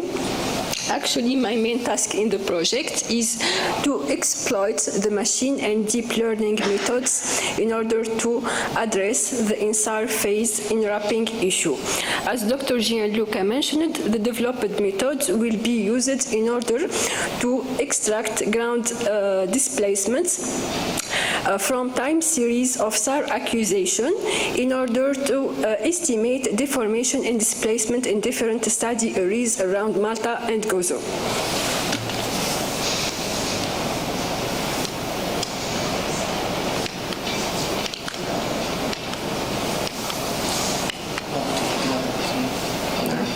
This one? Okay, thank you. This is the outline of the presentation. After see the main goal of generating the INSAR phase, we will present the main issue for this kind of processing. In the third part, we will show Coastal Surge project suggestion to overcome this limitation. Later, we will show the experimental results adopted to approve the efficiency of the suggested method. Conclusions will be the last part of this presentation. Starting from introducing the INSAR phase. In fact, INSAR including looking at phase changes in the radar waves of the same location from accusation which made at 2 different points of time. As we can see here, at a first time, the satellite makes a radar wave which has as a formula A1 sinus 2 PFT plus Phi1. Here the A1 presents the amplitude, the F describes the frequency, and the most important parameter for us is Phi1. After a T time, the satellite passes over the same location and captures a second accusation. However, this time there is an Earth change, which means that the satellite should travel more or less. And in this case, we have a change in phase or phase change.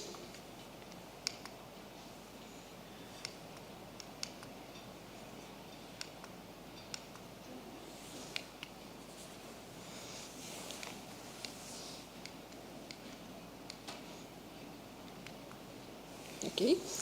So from each image pixel phase, we can generate an interferogram which has as a formula here Phi2 minus Phi1. Phi2 here is the phase of the second accusation, and Phi1 is the phase of the first one. Sure, here the generation of the interferogram is preceded by a set of INSAR processing steps. Here, the difference in phase extracted from SAR accusation is exploited in general by scientists to understand how natural or human-derived processes, such as tectonic processes, groundwater over-extraction, urban and erosion developments, cause the land surface to uplift or subsidence. In fact, here the interferogram determines if there has been any shift in the land surface levels. Due to the SAR limitation system, the values of the generated interferogram are general bounds between minus pi and pi. So we need here, before generating the ground displacements, we need to obtain the absolute values and then enwrap the phase in order to estimate correctly the underlying physical quantities. As we can see here in the first image, most of the SAR accusations are affected by a particle type of noise known as Gaussian. The presence of Gaussian noise in the SAR accusation makes the enwrapping phase process more difficult and the ground displacement less accurate.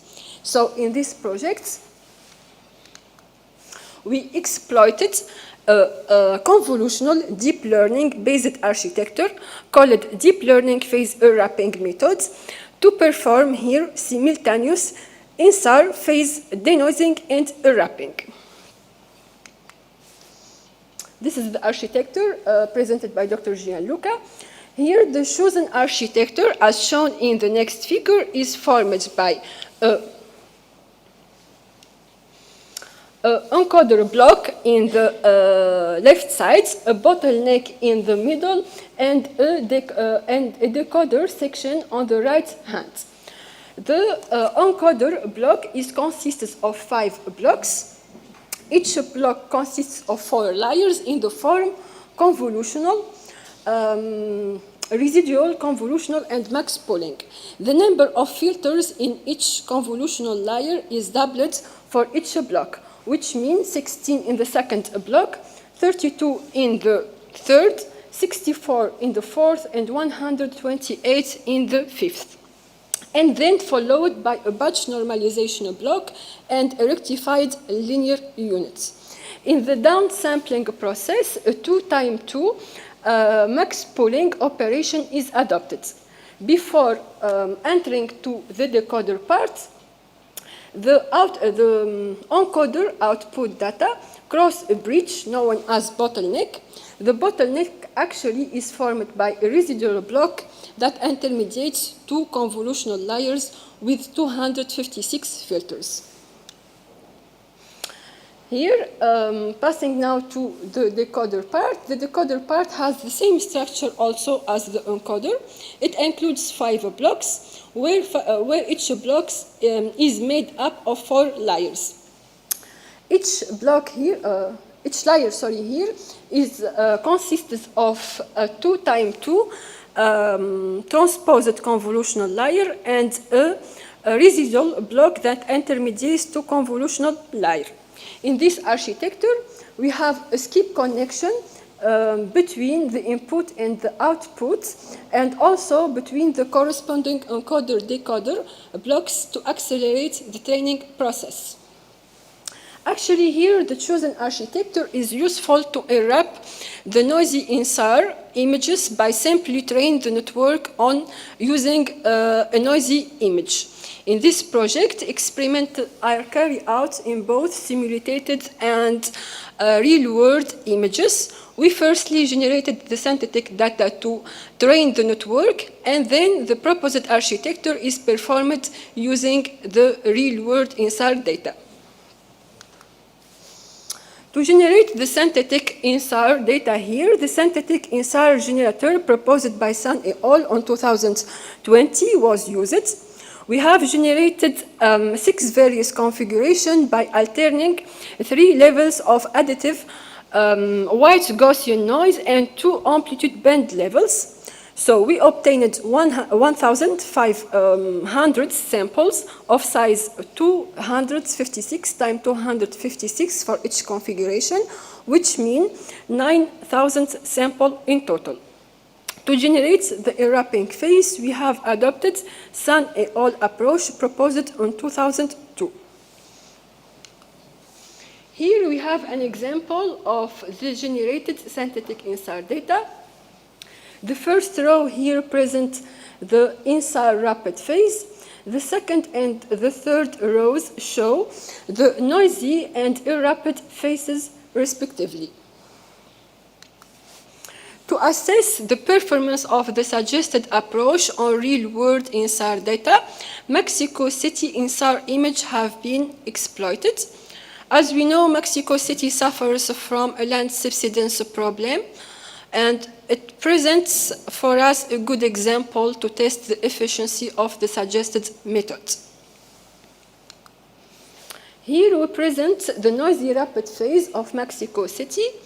The following image captures the ground deformation of the city between the 6th of June and the 9th of September on 2016.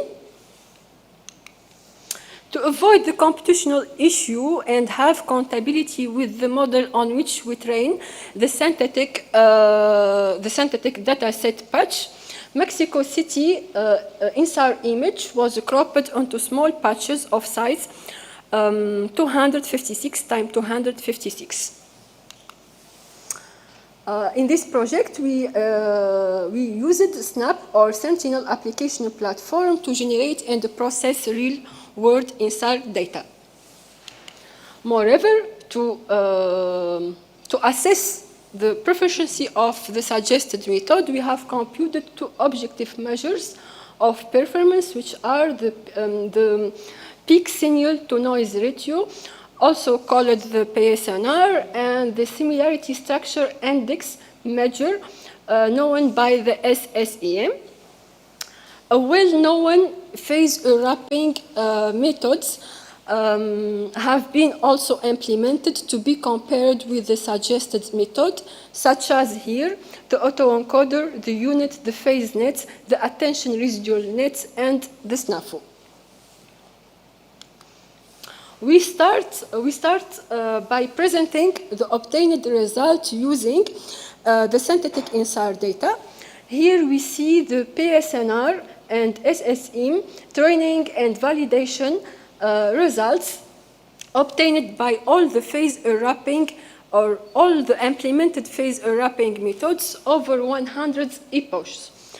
As we can see here, the proposed approach called DAPU performs much better than the other adopted methods. For example, the proposed approach gave a training PSNR value equal to 43.79, while the autoencoder and the units reach only 20.57 and 20.27. In spite here of their competitive in-wrapping capacity, the phase nets and the attention residual units present a PSNR lower than the proposed architecture. In the next figure, we presented an example of the covered phases for 4 different samples with all the tested methods. It can be noted here that the proposed deep learning method is able to erupt phase with different geometry acquisition. The inspection or the visual output here confirm the same observation made by the numerical values, which we see in the last 2 slides. Here, the visual outputs also demonstrated that the generated or the proposed method is able to manage with high level of noise and complex structure. Moving to the results given by the real-world INSAR data, here we present also the covered phases of 4 samples selected from Mexico City INSAR images. Also here, the visual inspection confirms the same observation made by the synthetic INSAR images. Similar to the controlled environment here, the proposed method is able to generate more conservative enwrapping results. With this, I want to conclude this presentation. In this project, we exploited a recent deep learning method called deep learning phase wrapping to estimate the INSAR phase, the INSAR rapid phase. The proposed method benefits of both the residual learning here and the cascade of autoencoder-decoder unit architecture. The experimental results proved that the suggested method is able to manage with a high level of noise and complex structure as well. In our future work, we plan to apply the developed algorithm to real data from Malta. Moreover, the gained acknowledgements will be exploited in Coastal SAGE project and SIPOBED project as well. As acknowledgement, Coastal SAGE project is financed by the Malta Council for Science and Technology for and on behalf of the Foundation for Science and Technology throughout the Space Research Fund. Thank you for your attention.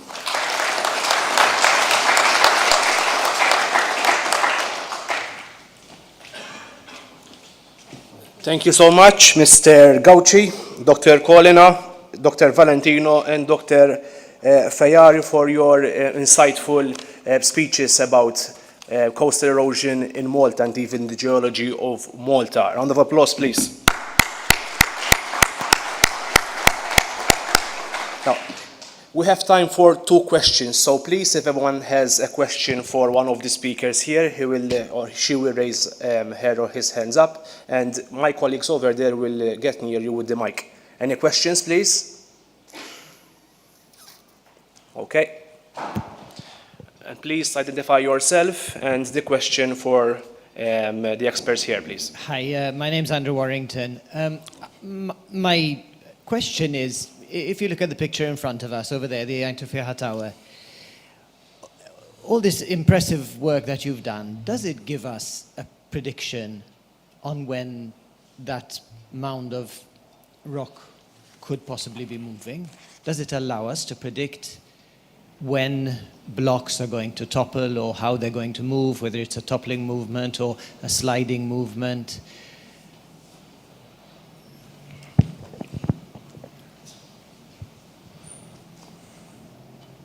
Hello?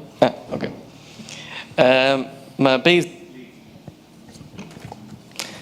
Basically, in terms of prediction on time, not so much, as in there's nothing accurate which will give us a precise time on when this kind of toppling will occur.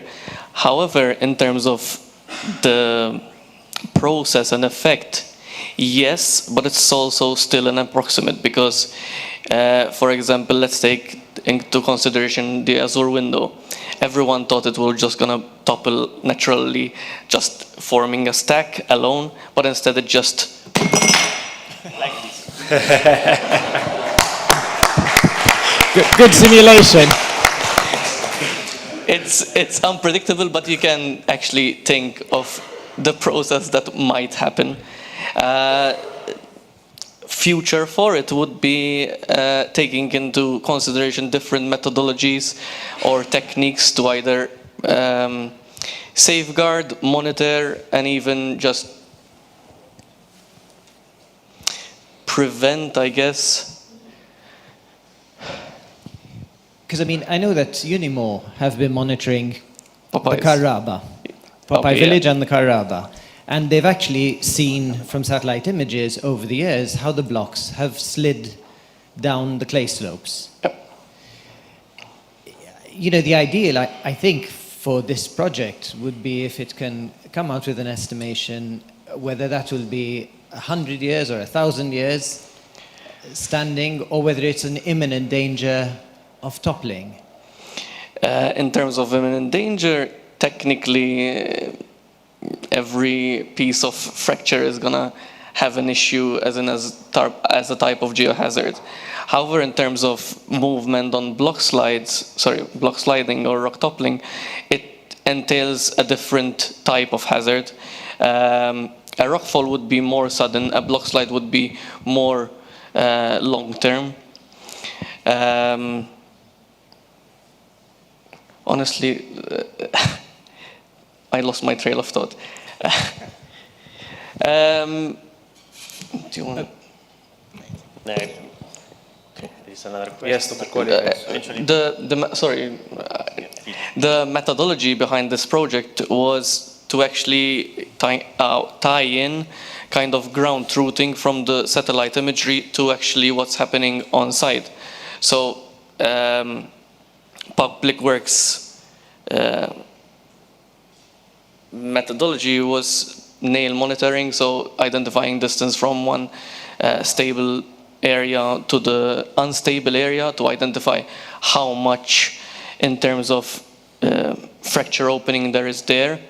And also in terms of the tilt meter used, for example, we identified the angle at which the boulder is kind of toppling. So with that kind of methodology, we are identifying if it's gonna be a rock topple or a block slide, with both methodologies anyways, sorry. And then with the satellite imagery and also drone imagery, we're identifying if this is really actually happening and can it be seen from top. In terms of prediction of time, no.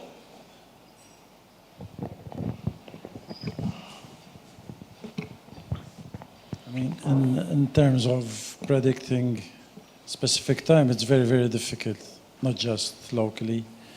At most, what we can hope for is to learn what the precursory signs are. If there's a rock topple, which will happen, and it's unstoppable. Because the processes that are causing it are relentless. I mean, they don't stop. You have to stop that. And some of these block slides are happening underwater, underground, so it's coming from deep, deep below. It's not a question of pinning that boulder to the bedrock behind it and hoping it will stay there. At most, what you could get is, if you're monitoring the movement of a block, which is, I mean, some of the movements that have been recorded were of the order of 1 centimeter, for instance, over 10 years. But then if you can note that there's an acceleration or there are other signs, that is the best we can hope for. As I said in my short presentation, we cannot go around and monitor every rock. It's not doable. Hopefully through this technology, we could have a spotlight on which areas are moving more than others. It's no guarantee that there's another stationary rock and it will just fall off. So what happened at Popeye Village is a clear sign of that it's not predictable in that way, as we would hope it would be. That's the reality. Okay, thank you. Any more questions? Okay. If I may, just a small comment and follow up about the prediction. But the prediction is not that easy as well. Here I am.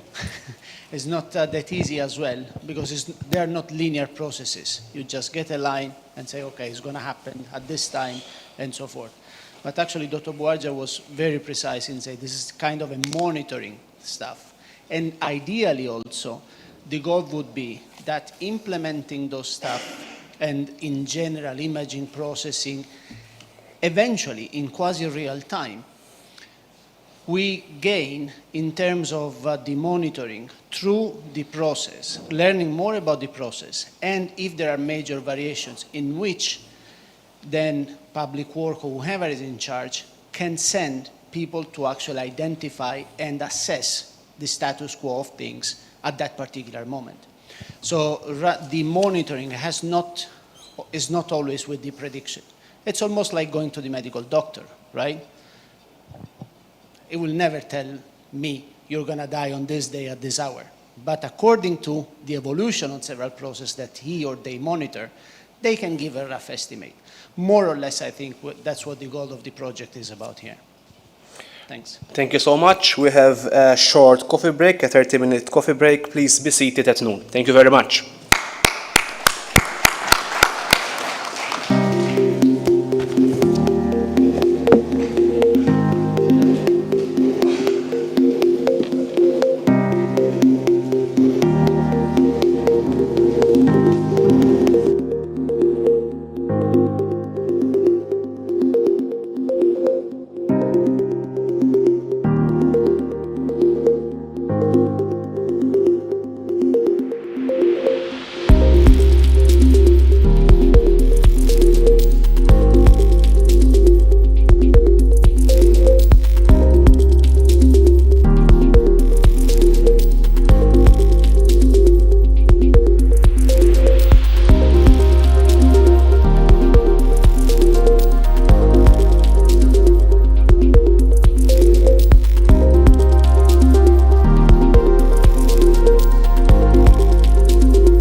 So, welcome again to today's closing conference, and let me introduce the next group of speakers. Dr. Matteo Mantovani will talk about the monitoring coastal landslides with GNSS networks and spaceborne SAR interferometry.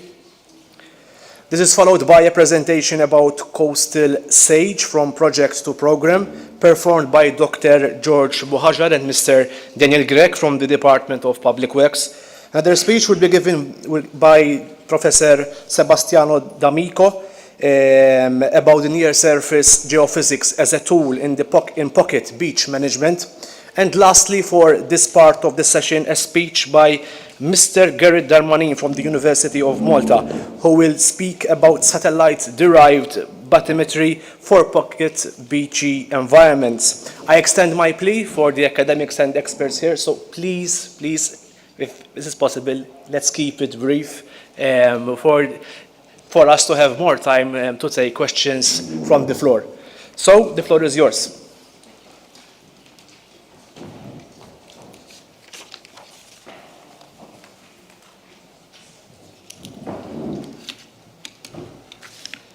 Good morning, and thank you once again for the invitation. I work for the National Research Council of Italy, and along with the University of Modena, Reggio Emilia, University of Trieste, we have investigated the northwestern coast of the island of Malta since 2006. Now we are part of the SAGE project, coastal, with the Public Works Department and the University of Malta, for which we collaborate. Now I would like to introduce very briefly the outcomes of the monitoring of the coastal landslide with GNSS networks and spaceborne SAR interferometry. A brief point about terminology. What we call coastal landslide is more or less what you call coastal erosion. It's just two different approaches, two different points. We, as Italian geologists and engineering, are dealing with unstable slope in the Alps and the Apennines. So the cliff that collapse into the sea for us are coastal landslide. For you is coastal erosion.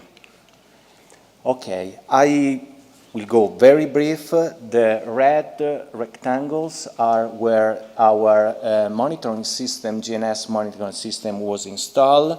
You already know everything about the geology of the island of Malta, so I will skip it away, just to know that we concentrated mainly at the beginning of our research activity on the northwestern sector, delimited by the blue rectangle, because in that part is where the blue clays outcrops at the sea level. I will skip this sequence, of course, but this is a nice look from the sea of the almost complete sequence of the western coast of the island of Malta.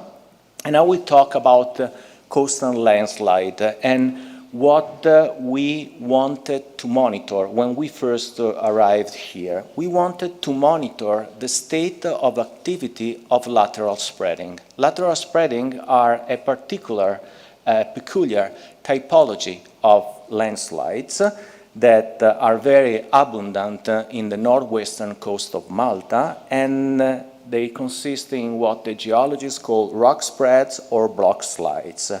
And it's due to the fact that the resistant but very brittle rock mass that is keeping a layer made of much more softer material deform and start to cracking. Okay, This crack then evolve in the block slide, but all these cracks might evolve in this in other typology of landslide, like sudden collapse, like rock falls or topplings.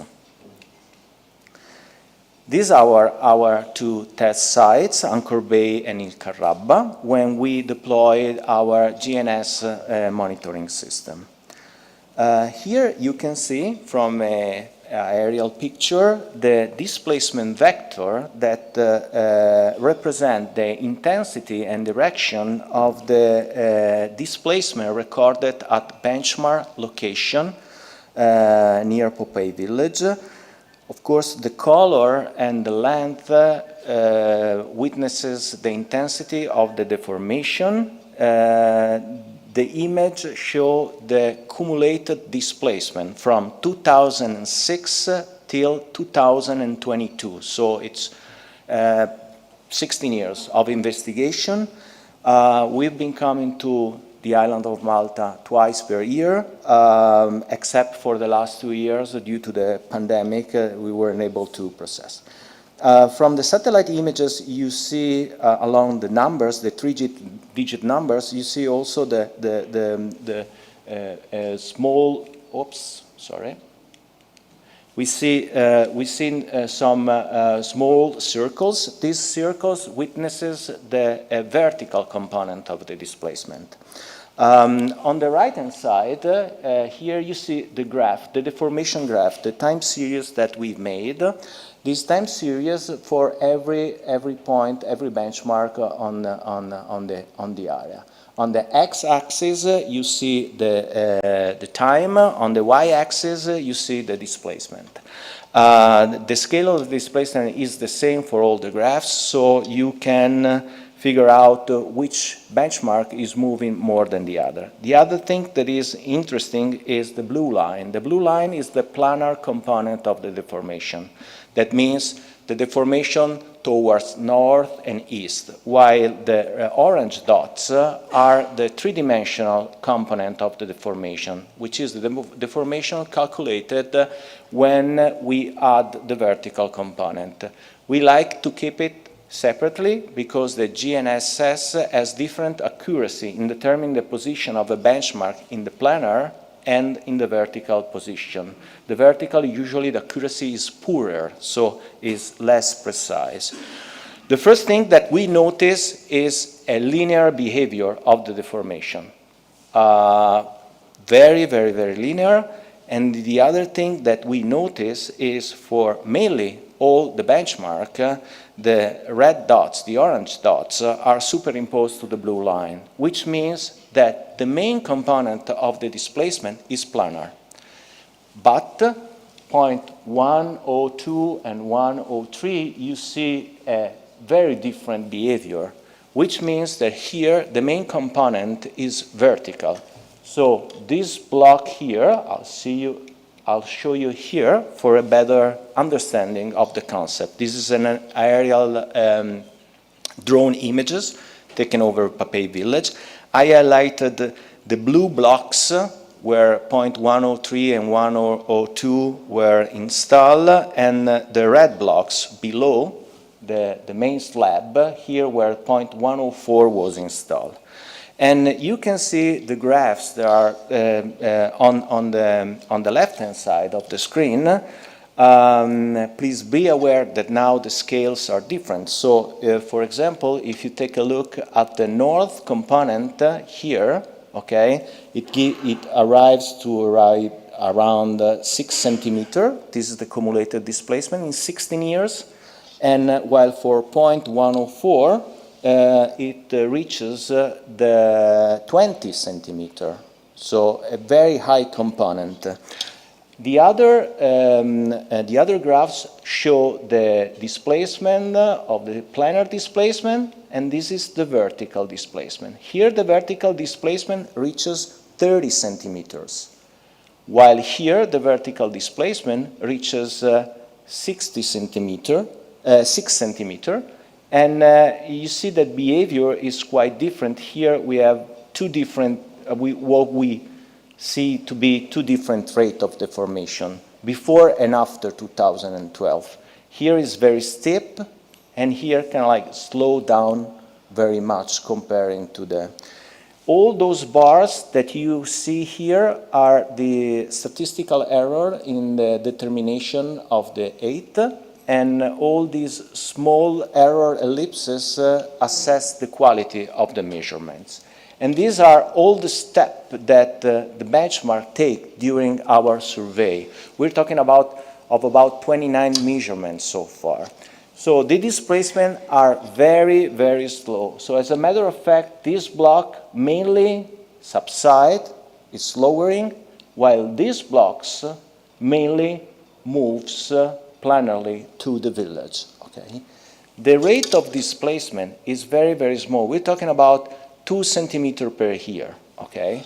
Nevertheless, as you may see, this is the block, and unfortunately we didn't have any benchmark on this block because the fracture was too high, too large for me to jump from one and the other without risking anything.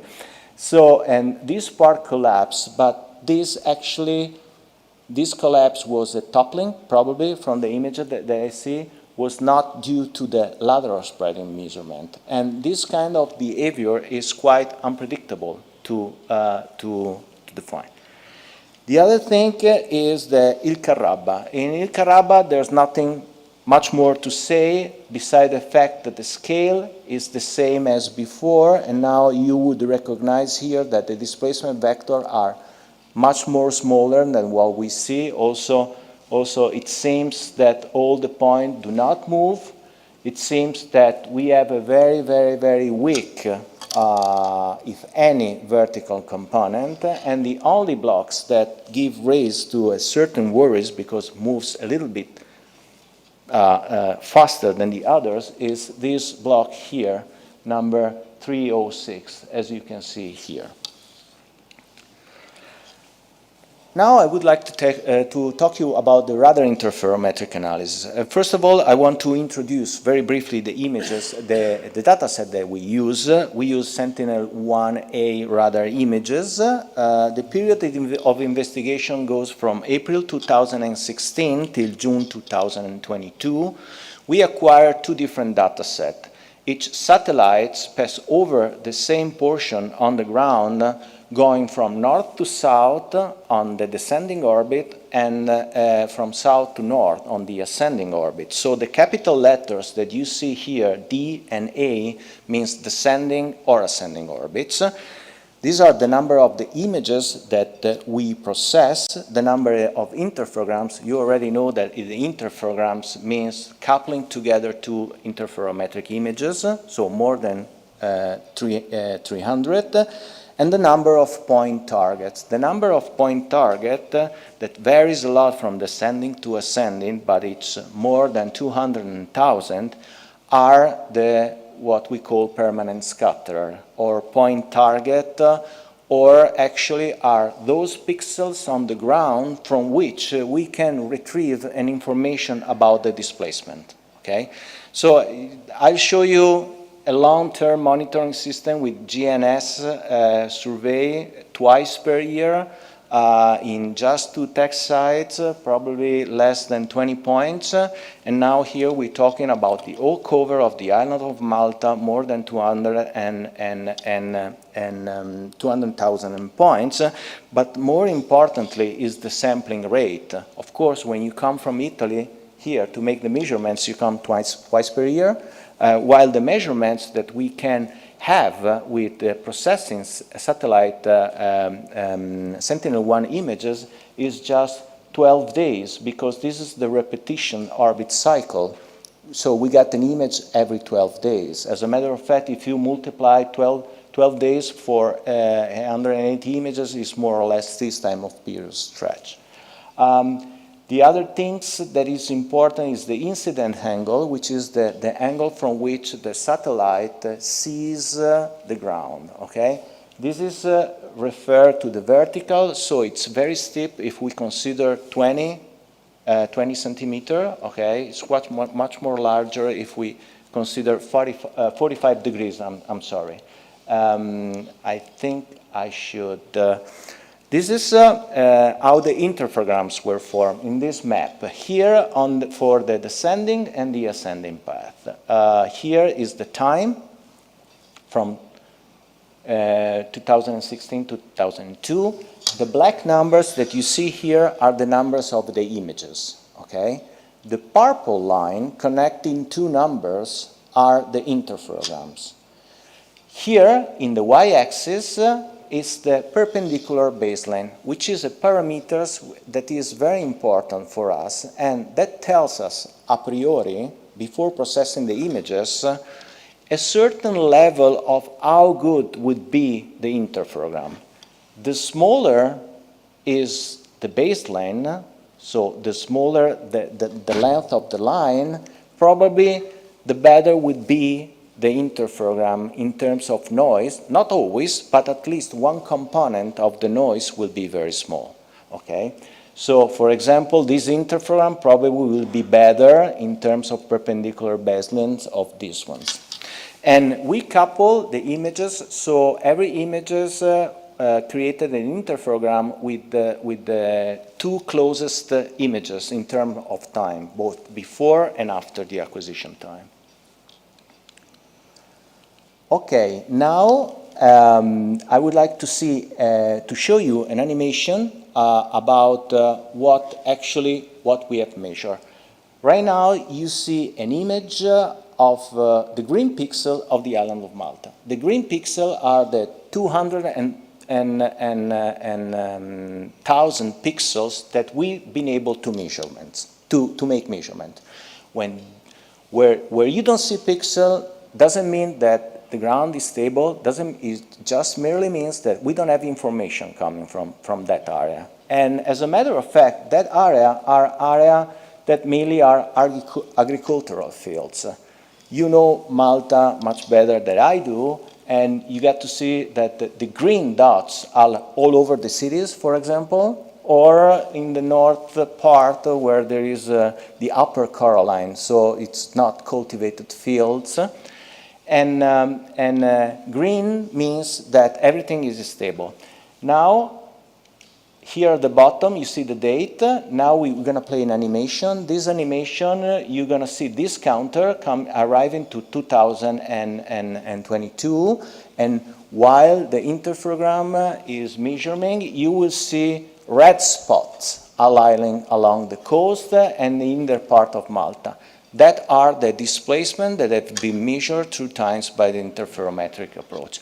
So I would kindly ask if the animation can go through. Yes? Let's see.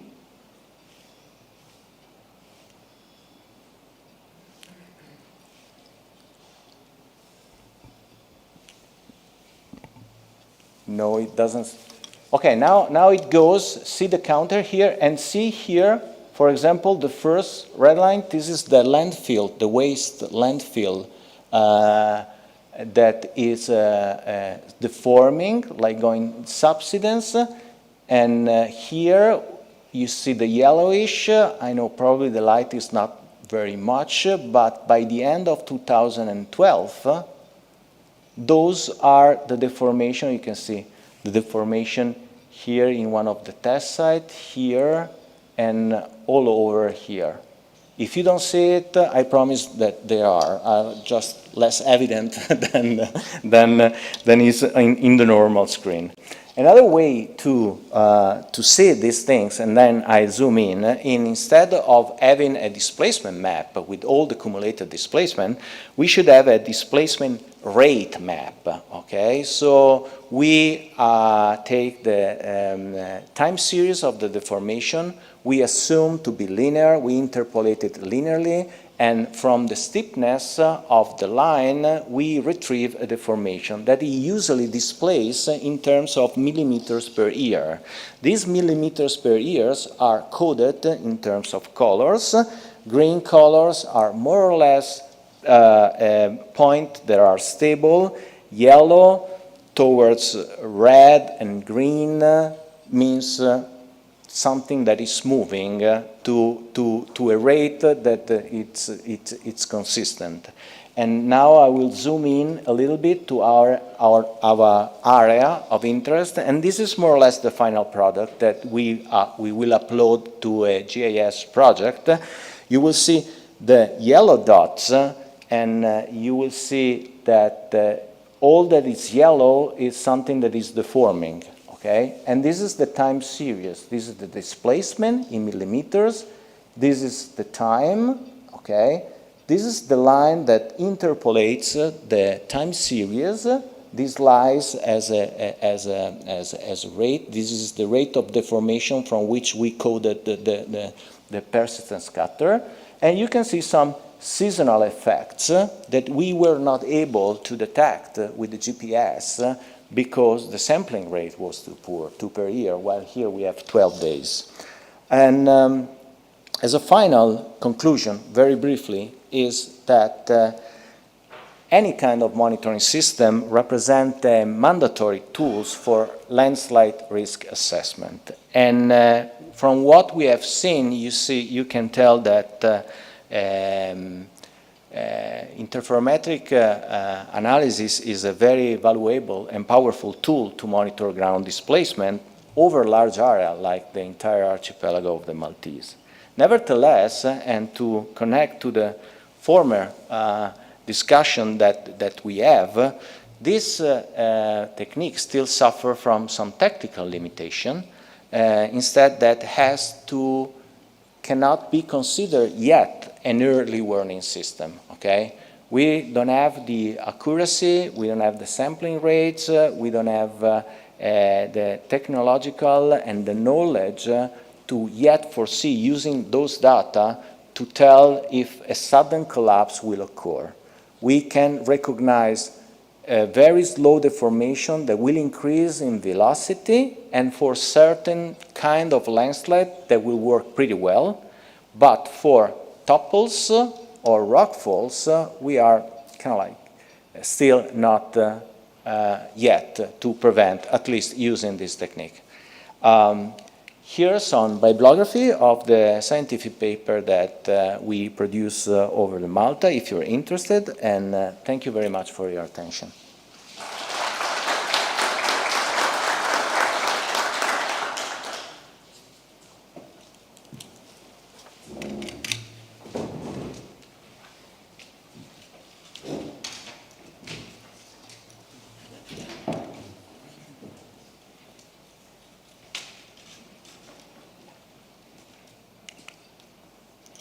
During this presentation, we'll focus more on the role of coastal sage.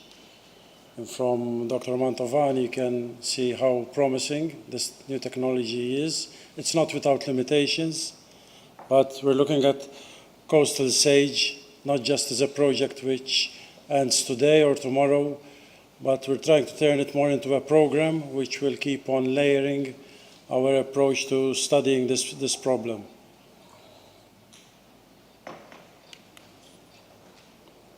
If you had to look at a problem in a reactionary manner, and you have a limited view to a problem, the solutions that you're likely to come up with are usually counteractive, and that's the worst word of them all, I think. They might be short-lived as a solution. They would also be sustainable and fragmented in the sense not addressing the problem holistically. And they would also be partial and ad hoc, not in a systematic fashion. Traditionally, and when I say traditionally, it could be 10 years, 20 years ago, our approach to issues of coastal erosion, when there was a risk, maybe a boulder gently starting to show that it's going to fall and roll down the slope, the approach was to actually go there and pull it down. In a way, it was a sensible thing to do at that moment, because that avoids the boulder from falling on people who are unaware of the danger. But however, that solution is unsustainable. And it's counteractive, because when you remove the face of a cliff or a part of a slope which is flaking, and you remove it, you're exposing the next layer. So you're actually exacerbating that process.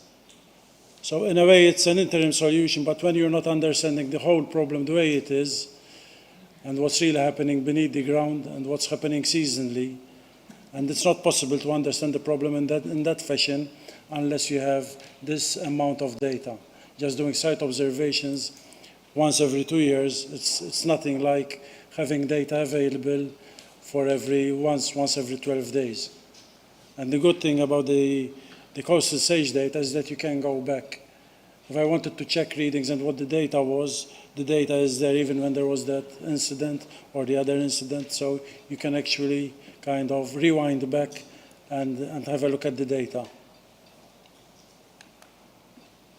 So the idea to have a scientific approach, it should help us to be more strategic if we understand more. It's more long-term and sustainable, and it's also more integrative and inclusive in that once you identify all the parties affected, you can have a more integrative solution, not just maybe address the concerns of one group of stakeholders, but also to address the concerns of different interests in the economy and in the coast, and even in the sense of looking at the environmental values per se. So in a way, this is the role for coastal sage that we foresee to keep on feeding us this information, and that is why we'd like to see it turned into not just stopping here as a project, but turning it more into a program as an approach that we take towards things. Our first reaction to the problem when public works started going into this issue, I mean, this is not something which we've been doing as a systematic approach for many years. We used to respond when there was a report on a rock falling or when there was a danger to the public, because that is within our remit. But then to start addressing the problem more systematically, we actually started around 2017, 2018. And our first reactionary approach was to have a look around, look more closely and attentively, and identify the dangers. And from there we started setting up signage. That was kind of the first aid measure that we started to take. But then the long-term approach started to emerge as being something far more challenging. And we started entering the data, consolidating the information onto GIS, and also taking note of the signage and the risk hotspots that were found around the island. Even we as professionals weren't as aware of these risk hotspots. Least of all the general public who would go to the beach to relax, so they might let their guard down and inadvertently put themselves and their families at risk, maybe by placing a tower beneath a ledge, looking for shelter from the sun, and you might get hit by a falling rock. And our change in approach was to start looking at risk by looking at the issues of hazard and exposure, and then identifying risk to identify the risk hotspots, to take a more systematic approach to risk management. And part of this is being careful and attentive to where people stay and what is invested, even if it comes to infrastructure, if it's in an area which is vulnerable. So it's this concept of risk. What is at risk and what is the cause of risk? The origin of risk, that's the hazard. And this is where coastal sage helps a lot. It's not going to tell us about exposure, but it's going to tell us a lot about the hazard. If there are recordings of changes in the ground, then that's something to alert ourselves to. This is a sample of the first maps we tried to draw out without interferometry, but this is the concept that you identify in an area. I think most of us recognize this as LAPSI. And some of the hotspots, risk hotspots, are actually where people would actually put their things down when they go to swim, and they would be there for 3 or 4 hours in the day. So that's quite a good chance of, if something happens, then they might actually be hurt. And from then, the idea was to have enough information to develop coastal erosion risk management plans. I mean, coastal erosion risk management does not necessarily mean that you're going to stop the rock from falling or you're going to bolt it. It's part of the risk management is also managing the crowds, or where the intense use of the area is pushing it away from the danger. So maybe by restricting access to certain areas, or even by raising awareness by setting up signage. So the idea of the coastal stage is to provide this information so we can move away from the fragmented reactionary approach to the more strategic and long-term sustainable solutions. And we're doing this, we're playing out the role of coastal stage in this sense. It's not just coastal stage, it's a more scientific approach to risk management in general, through a number of different projects and initiatives. Then he will speak more in detail on these, but part of them is the idea to prepare coastal erosion risk management plans.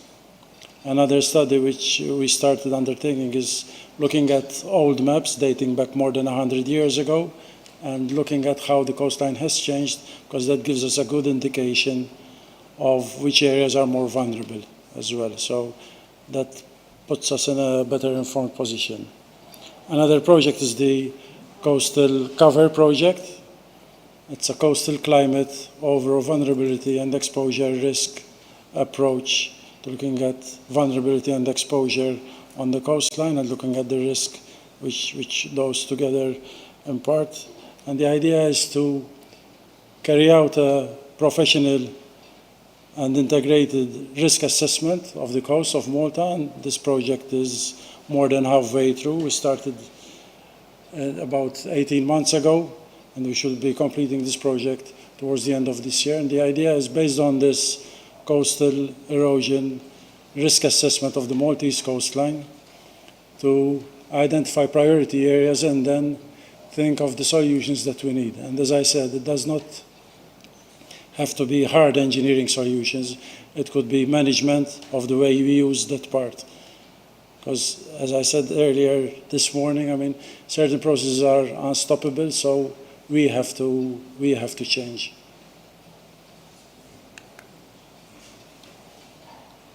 Daniel.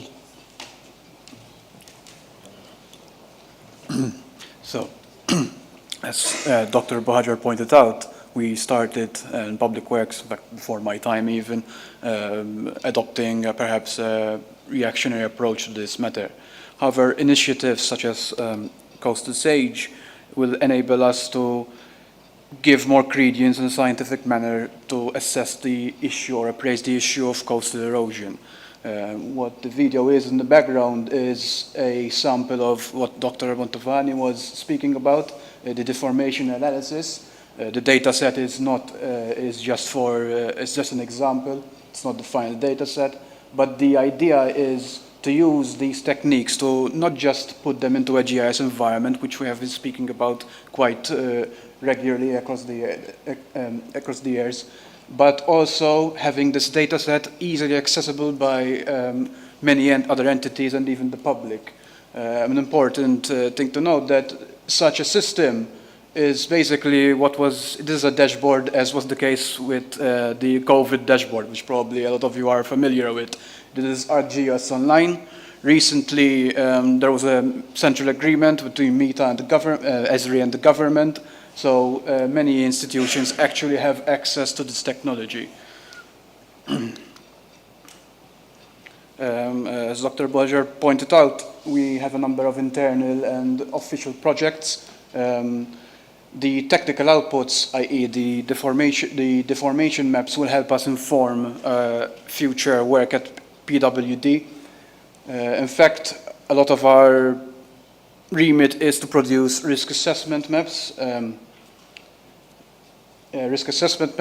such as the colorful map you see there. The idea is to identify all the key players, all the key stakeholders, and use them as an expression of exposure. Now, the gathering of this data is complex. It may not always be available, and this is always an iterative and a learning experience for us at PWD. We've also have the Coastal Cover Project, which is an official project funded by DG Reform. This also takes into consideration the socio-economic aspects, which allow us to refine our exposure dataset. When I'm speaking about exposure, it's what we've mentioned before. Risk is a function of exposure and hazard or vulnerability.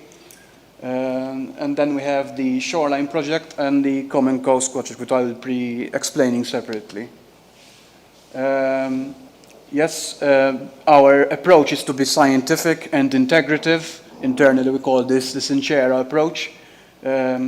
We always incorporate the best available technology and best available data for our assessments, and the integrative nature is what we mentioned this morning, the multidisciplinary approach, because if we're going to look at something like this, which is the shoreline project, this delves into historical documents and cartographic resources. Why is this important? Well, firstly, at Public Works Department, we have a section, we call it the Research and Archives, which houses these old maps, some of which date back to the 1890s. Currently, we are doing a study on this. In fact, not too long from now, we'll be publishing our first results from this, where we took these maps, superimposed them on themselves to identify differences in the coastline. Now, as with anything, this proved to be quite difficult, and our initial idea to perhaps match the reliability of something like coastal sage is not right now be available, as we need more data sets, for example, the aforementioned 1957 and 68 data sheets, and also to superimpose them on aerial photography. But however, the outputs from coastal sage are some of these additional resources we can gather essentially to enhance the data resolution. And ultimately, we get back to our exposure, vulnerability, hazard identification, and risk assessment, which gives us a risk assessment. This I have explained before, but it's important to note that coastal sage is not just, even beyond its conclusion, it will assist us further at Public Works, especially since we are intending for these methods to be, for our staff to learn to use these methods and not to use just the existing data sets. Our internal initiative called Common Coast is essentially an extension of what was asked of PWD in terms of coastal sage. We've added additional study areas, in total 28. The idea is to ground truth, to have in situ measurements using seismometers, tilt meters, and differential GPS monitoring. Also importantly, drone surveys, such as using photogrammetry and other modeling techniques. Leave it to Dr. Bohacer. This is the road we've taken. We started with a rapid response. I like to draw the parallel between someone's health and kind of the strategic approach we've taken. So if someone's bleeding, you take first aid measures. And that was the first thing that we tried to do. We realized that the problem of coastal erosion and people being at risk was very pervasive. So the first thing we did was start to set up signage, identify the key hotspots. We did not even have a geologist. It was just a bunch of architects and a couple of technical officers who were usually familiar with this work. We were called in to do something in which we were not experts in. But through a number of visual inspections, we identified risk hotspots and set up signage around the Malta mostly. But our aim was to arrive at something which is more sustainable. So this took us, must have gone back. Okay. We started with consolidating all the available data that we could find, and it's surprising that there would be data available which hasn't been put together, so that you can make more sense out of it. We started to integrate knowledge because it was a multidisciplinary approach which is really required to solve the problem, because there's a social dimension to it, there's an economic dimension to it. It's not just the geophysical aspect. And we needed to standardize risk assessments in the way we do things, as Daniel eloquently explained, the issue of looking at hazard, vulnerability, and the hazard itself. And we needed as well for decisions to be taken based on evidence. As I mentioned earlier, some of the approaches were not really evidence-based. It was just a quick fix, which then comes back to you as the same problem in a different form. So you need to ensure that you have the correct data before you take decisions as well. And that also kind of led us to the conclusion that we also need to have multidisciplinary monitoring, and coastal SAGE is part of this. And the two other projects which we're using kind of as we go along to build this up are the coastal cover, which has also involved an extensive number of studies as well to collect and consolidate the data. And we're planning for common coast for collaborative management and monitoring of the coast, in this sense to involve even different entities. As a whole canvas of the different elements that we have, you can look at the shoreline as a timeline as well, looking back from the past to the future. And when it comes to the future, we're moving on with the times, and the way forward is coastal SAGE. So hopefully this is here to stay, and we can keep on collecting data and having a dynamic view of what is really happening in different parts of the island. It's very useful for us to plan and also to rationalize resources, because monitoring is an expensive business to do. I mean, to do it in a very detailed manner. In a way, coastal SAGE, besides producing the data itself, it's also helping us to rationalize the monitoring effort. So through coastal SAGE, we identify more and more sites that maybe call for more attention, and in that way, we can also differentiate between different sites on the type of monitoring that they need with specialized equipment as well. For instance, I mean, we plan to monitor the whole of the coastline, a buffer area, but then from those areas, we select areas which are more active or more intensely used, because risk isn't just a factor of, because there's a lot of movement in the ground. It could be a smaller element of change, but if you have more people in that area, then it's more problematic, because more things are at risk. Same with infrastructure. That's the reality of risk. So through coastal SAGE, once we identify the priority areas and combine that with exposure data, land use data, then we can identify which areas need to be monitored more closely and in more detail. These are the sites that we've identified, SAGE and Common Coast, and more could be identified. So the idea is to increase site studies selectively and discriminately depending on the elements of risk. So we're putting in the name of the other projects as well, because they help to make these decisions on where to focus resources as well. Again, different type of measurements, different type of instrumentations, depending on the site, depending on what's happening. So it's a dynamic and adaptive monitoring strategy that we're proposing through Common Coast. And coastal SAGE is a very important layer in this decision-making and management process. Again, with use of drones, I mean, we do not kind of try to cover the whole territory indiscriminately, but we might focus more on certain areas, even developing the different techniques that are required for capturing the imagery. Thank you.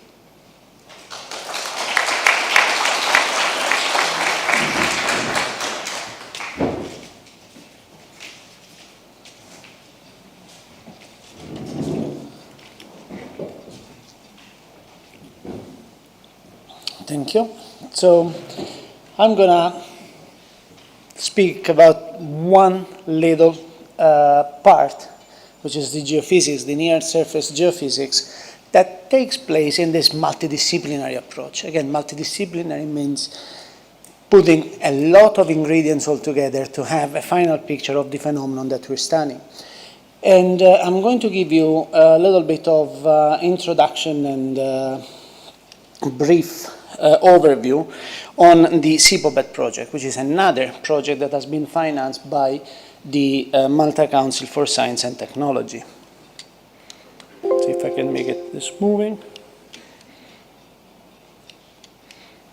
Nope. Yep. So the SIPOBED project looks at pocket beaches. So instead of looking at different at coast cliffs, we're looking at lower ground cost, so directly in contact with the sea.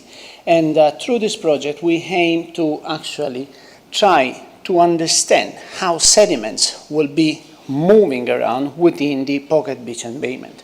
And those are the test sites that we're going to explore, that I think all of you are familiar with.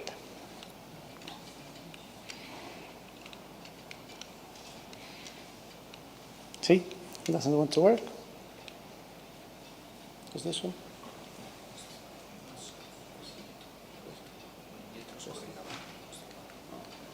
Sorry, I got acquainted with the technology.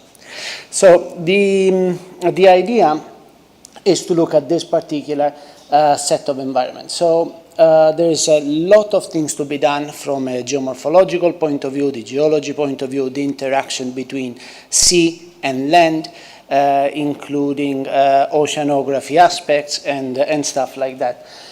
So we need to reconstruct the geometry somehow of this particular environment, because we need to translate this into numerical models.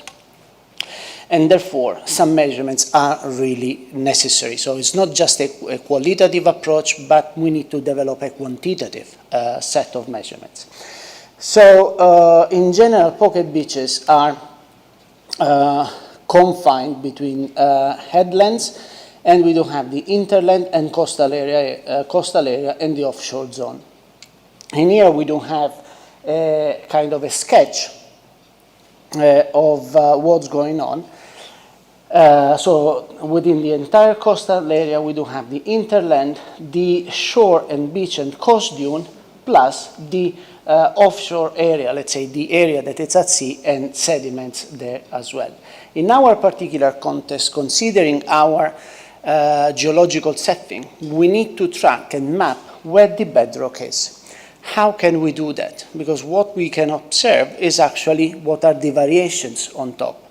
So the idea eventually, through the use of geophysics and terms of non-invasive techniques, is the try to understand the thickness of those sediments. Eventually, why not try to monitor their changing time, and considering, therefore, if we're mapping the bedrock correctly, having the estimate of the volume of sediments present in that particular study area.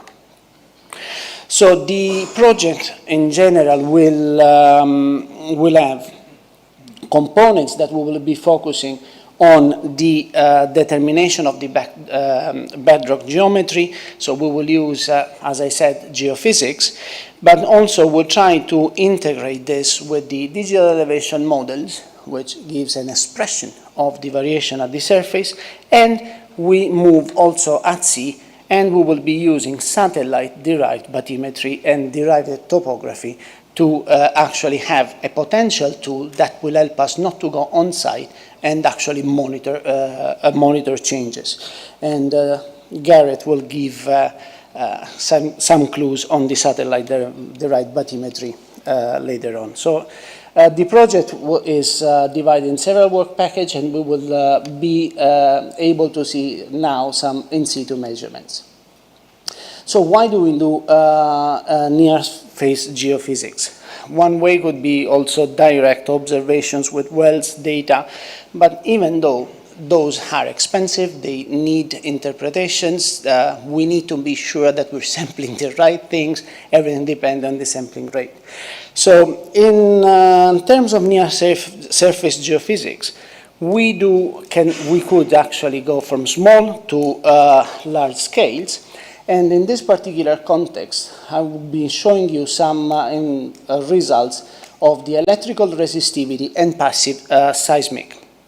The others are other techniques that I will be not showing now for sake of time. So the electrical resistivity tomography, I will cut the long story short, but basically we're going to map, and we're mapping variation of resistivity into the ground. So we inject currents, direct currents, little voltage into the ground, and mapping the differences within the material. So at the end of the day, we end up with something that is like the bottom panel there, that will give us an idea of how the material, different kind of materials are distributed. Of course, our approach is a multidisciplinary, even in this little domain of the geophysics, because we cannot rely just on one technique. Ideally, we need to perform those analyses with different techniques. That's why we crossbreed, let's say, different techniques and compare in order to have some robustness in the results. So the electrical resistive tomography can give us a lot of information, even some information that eventually are not directly related with the measurements that we started our surveys for. So in this particular case, we do have, as you can see, an interpretation of those data in one particular location at Adira Bay. I'm sure that you can recognize more or less is in the southern part where we are locating.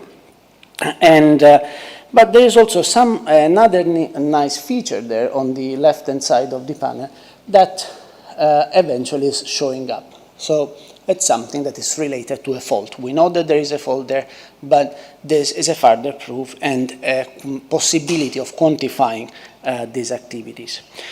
The other technique is the passive seismic, has been used and described already, so I wouldn't spend too much time, but basically we'll record seismic noise. So whatever is coming from the human activities, interaction between sea and land, the wind and stuff like that. Those are generating little seismic signals that actually can carry information on the geology and on the different materials. It's a wave that is propagating through a system.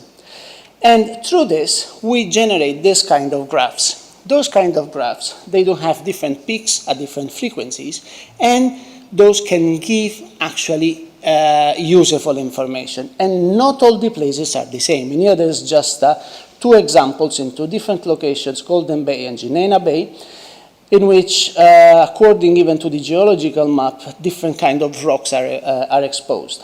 Those peaks are not the same, so through some further modeling, we can relate this peak to the thickness of that particular geological features that we are investigating. So that peak that you see at Golden Bay is due simply to the different contrast between the sand, so the sediments, the sand that is on top of the Globigerina, while the method in the upper part is able to map both the contrast on the sand on top of the blue clay and the contrast of the clay on top of the Globigerina.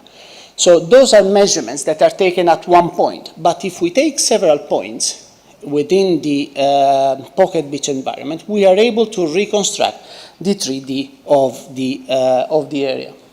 This is another example in which we combine the georesistivity and the ERT, and eventually by looking at the reconstructed bedrock shape, we can even, assuming that we are in very small scale environment, that everything is linear. So if we're getting the bedding of the bedrock and we project that at sea, then once we don't have the measurements of the bathymetry on top and we know where the bedrock is located, we can even map the volume of sediment at sea. So that's how we combine inland and offshore. It's not literally offshore, but let's say a little bit more wet measurements at sea. And again, this is the interpretation going back to what we started off, also combining this information to get some other information that are not our primary scope of interest at this very moment, but actually once they're mapped, they can be interpreted. So as a concluding remark, and I hope I didn't take too much of your time today, the idea is to map the bedrock of the sediments and to have an estimate of the actual volume. And therefore, if we can have those benchmarks and then go back in time with previous data collected, we can evaluate and monitor somehow the variations of volumes throughout time. And again, the usual acknowledgements, because it's really important for the space research funds, because thanks to this we can combine the Earth observation from Earth, but also from space, which is actually what we're looking at today. And I think that's it. Thank you.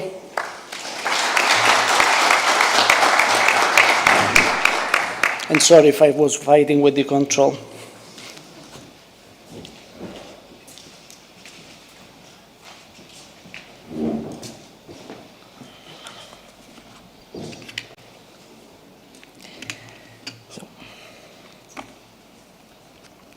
Good afternoon. I am Gerd Darmanin from the University of Malta, and today I will be discussing the applicability of satellite-derived bathymetry for pocket beach environments. So, what is bathymetry exactly?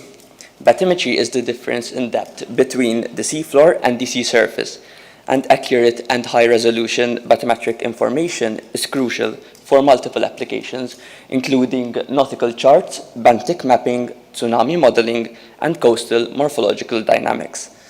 Now, coastal bathymetric zones are heavily impacted by anthropogenic activities, such as resource exploitation, urbanization, climate change, dredging, and aquaculture, all of which are alternating the structure of the seafloor.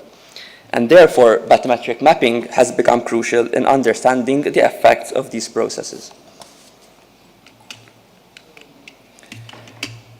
Now, within a local context, bathymetric information is essential to help maintain and operate our coastal zones. And therefore, the study aims to apply several bathymetric measurement techniques to 2 pocket beaches located on the western side of the Maltese Islands, namely Golden Bay and Ain Tufiha Bay.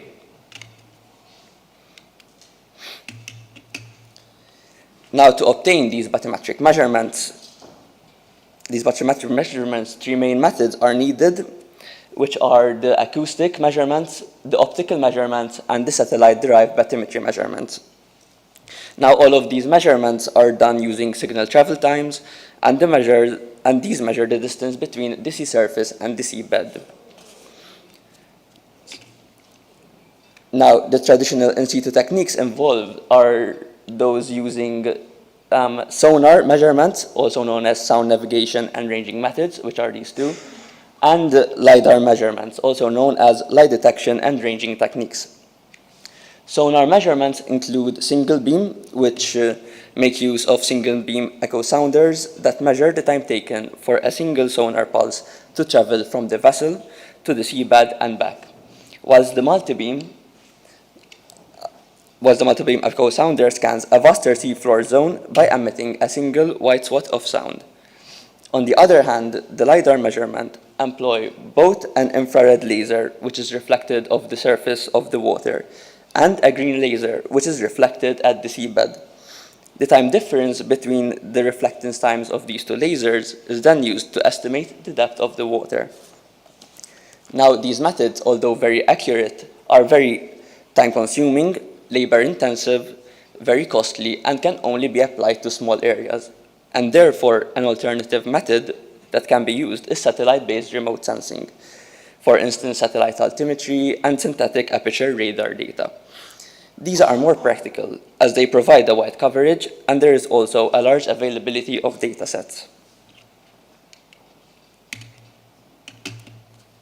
Now, with regards to the data employed for this research, Sentinel-2A and Sentinel-2B satellite data was used due to their high spatial resolution and ability to measure several spectral bands. This resulted in more distinct image classification. Furthermore, this data was acquired through the use of a cloud-based geographical information analysis system known as Google Earth Engine, which made it optimal to download specific data needed for the months of July and August 2020 and February 2021. Simultaneously to the satellite data, in situ data was also collected through sonar techniques using the Power Dolphin, which is this instrument here, that scanned the nearshore region of our area of interest, and also through a LiDAR survey, which was carried out in 2018 by the Malta Planning Authority, which basically scanned the offshore area of our region of interest. Now, furthermore, through the use of the QGIS software, this map was created, showing all 3 methods in which bathymetric data was collected. So firstly, you can see the raster map, that this light blue area, that is the raster map that was that represents the satellite data provided from Google Earth Engine. The yellow vector points closer near shore are those points acquired by the powered dolphin, and the orange vector points are the illustrated data obtained by the LiDAR survey. Now moving on to the methodology, the method used to derive bathymetry is based on this band ratio calculation, utilizing that equation, which relies on the reflectance of two bands, spectral band I and spectral band J, which decrease exponentially with increasing depth. This ratio produces a pseudo-satellite-derived bathymetric value, which is then used to predict the depth surrounding the in situ points collected. Now, the most commonly used ratio for spectral bands I and J are the green and blue bands, as there is a large difference in absorbance rates. The blue light penetrates up to a depth of up to 30 meters before being absorbed by the water, while the green light is absorbed more rapidly. However, in this case, the red and infrared bands were also applied to the study to increase the prediction of our outcomes. Following the calculations of the band ratio models, a training set that consisted of the computed band ratios and in situ depth values was constructed through the utilization of the WECA software. This training set was then inputted into 4 machine learning algorithms that were selected due to their distinctive methods of operation, namely the random forest, which makes use of decision trees, K-star, which is an instance-based classifier, linear regression, which utilizes a linearity function, and lastly, the multi-layer perceptron, which is a feed-forward neural network. These algorithms help to predict the depth values of the entire region. However, each of these gave values at their own accuracies. So moving on to the results portion of this study, each machine learning algorithm was applied to 3 separate data sets for the months of July and August 2020 and February 2021. Now, the following scatter plots were produced representing the correlation between the predicted data from the machine learning algorithms and the in situ depth values that were produced from the powered dolphin and the LiDAR survey. So, starting off with the scatter plots for July 2020, K-star, the scatter plot over here, gave the best correlation between the predicted depth and the in situ depth, as most of the scatter points are concentrated next to the regression line, while the linear regression algorithm gave the least accurate results, as most of the points are randomly scattered all over the area. Moving on to the scatter plots of August 2020, the predicted results for each machine learning algorithm is better, so it gave more precise data. However, K-star still produced the best correlation, followed by random forest and the multi-layer perceptron, which both exhibited an accurate positive correlation. Moreover, the linear regression algorithm was once again produced the worst correlation out of the 4. Now, finally, the scatter plot for February 2021 followed similar trends as the months of July and August 2020, but attained higher accuracies across all 4 algorithms. So, therefore, the general trend between these 4 algorithms is that K-star, random forest, and the multi-layer perceptron produced the most accurate predicted depth values respectively, whilst the linear regression algorithm resulted in the weakest relationship between the predicted values and the in situ depth values. This result was as expected, as the linear regression model, although very powerful, tends to oversimplify the real-world situations. Along with the scatter plots using the QGIS software, maps were also generated based on the predictive depth values of these machine learning algorithms. And from these maps, there are 2 clear, distinct outcomes. Firstly, one can notice the difference between each algorithm. So you can see the difference in predicted depth for the same data set between the 4 algorithms. And secondly, these maps also depict how the bathymetry changed with time. For example, taking K-star as an example, in July 2020, there are a lot more shallower depths, which are represented by the yellow-greenish color. But in August 2020 and February 2021, the region experienced bathymetric change as shallower depths further offshore went from around 5 meters to up to 25 meters depth. Therefore, what these maps are visually demonstrating is that there are changes in the depth of the bathymetry of both Golden Bay and Ain Tufiha Bay. Now, in conclusion, the findings of the study illustrate the capability to merge in situ and satellite data and incorporate them with machine learning algorithms to produce accurate water depth data, which leads to the development of high-resolution bathymetric maps of pocket beaches. As a result, these bathymetric mapping methods create opportunities to frequently update our bathymetric maps, understand the evolution of our coastline with time, and can be used as a tool to monitor and manage shallow coastal zones around the Maltese Islands accordingly. Thank you for your attention.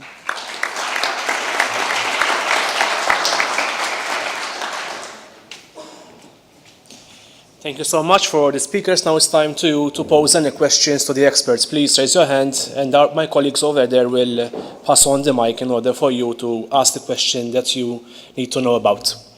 Any questions? Any questions? Okay, over there, please.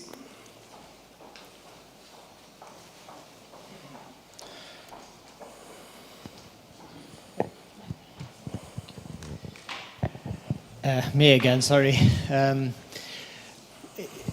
Again, it's amazing to see all this work and all the data that's being collected.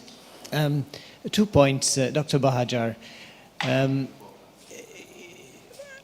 One is, in what way will this become, all the information that you're collecting, all the hazards that are being identified, in what way will they be communicated to the public? Because ultimately, I suppose that is the main aim, is to be able to provide the public with an awareness of dangerous areas. And also, perhaps, you know, we've spoken already about how myself and a lot of my friends or guides are in these areas on a regular basis. And we observe changes in the rocks. We observe movement over time. I've personally been there for 40 years doing what I do, and I've seen lots of changes in the rocks. Wouldn't it be useful to have a system where we can alert, we can report, we can speak about suspicions that we might have of possible dangerous zones or dangerous areas or possible movements that we think might happen, and be able to communicate them to you as people who are there perhaps more frequently than your own researchers are there, because we're there almost on a daily basis? Yes, I think your two questions are interrelated in a way. It's about the exchange of information and making it two-way. To start with your first question, we started with coastal sage way ahead before we actually conceptualized the other project, the coastal cover, which is more structured in terms of preparing a strategy and promoting a strategic approach. Part of the coastal cover plan for the project is, one of the components is to have a stakeholder engagement and communication plan. And we have a document, it's a living document, we constantly change it in the sense that if we identify new stakeholders, then we have to bring those on board as well, and your entity is part of it already. And we already tiered the different stakeholders in different groups. For instance, on one hand, we have a strategic policy group involving ERA, Planning Authority, and the Ministry for the Environment, because they are policymakers as well. On the other hand, there's the on the other side of the spectrum, there's the general public in general. But then there are also specific groups like NGOs, in your case, the Malta Rock Climbing Club. And we cherish that kind of participation because it gives us a completely different perspective. For instance, I think no one sees the rock the way you see it, facing it and clinging onto it. And you identify the fractures maybe in ways that neither drones nor satellites can. So providing us with that input, it's really valuable input which no one else can. But kind of now I've mixed up a bit your two questions, but the first question is that you asked was about how are we going to communicate this. We're on the coastal cover project. We're currently nearing completion of the first stage of the project, which is the diagnosis stage. Once we diagnose the problem of coastal erosion in terms of which are the hotspots and how we assess risk, part of the stakeholder engagement and communication plan is actually to reach out again. We've already carried out a stakeholder engagement survey, and we intend to start another one around about May, June. And that would be before we start identifying the solutions to the different aspects of the problem in different areas. So in that way, we will be reaching out, and we would be disappointed if, for instance, we have a very low feedback on the survey, because we are yearning to hear from what others have to say, because there are so many different perspectives to the problem. We've mentioned just a few, but one has to look at the problem horizontally, as the minister highlighted this morning. And at times, I mean, the silo effect is created not because we do it intentionally. Unfortunately, some do it intentionally, that they hoard information or because it's power in a way, but more often than that, it's because we're not aware of what the others are doing, that the left hand is not aware of what the right hand is doing. And bringing people together in such events, it's very useful to hear what you have to say. So we want to make it two-way. And about what you said about feeding us information as well, because through your work, through your hobbies, through your leisure time going out, we have plans. It's a question of resources as well, but we were thinking of even mobile apps where someone's on the beach, they could upload, and if you're in a rocky area, even in a remote area, we were thinking of putting up barcodes where you could kind of punch it in, and if you're aware of something, then you highlight the authorities. Of course, it would be vetted and screened, and it would be investigated. That kind of technology we can use, kind of the science of where things are. And I think crowdsourcing of information is a very, very useful tool. Yes. Just for you to be aware, you know, aside from the club or the entity that I run, there are a lot of Facebook groups, for example, of people who go trekking, and they're trekking in these areas. And the leaders of those groups would be they would be flattered to be invited to give their observations, and possibly sessions where they are sensitized to the areas, the features that they should look out for. You know, there's people going trekking, kayaking, there's the climbers. There's so many different activities. Over the last years, you've seen so many more people going out and appreciating the countryside, and a lot of the time they're in these specific areas. So I'm sure there's, as you said, a large body of people who would be keen to contribute and having a little bit of the knowledge that you guys have developed communicated to them to be able to see what they should be looking out for. And especially, most importantly, what you mentioned, an app. Make it as easy as possible to communicate the information. It shouldn't be hard.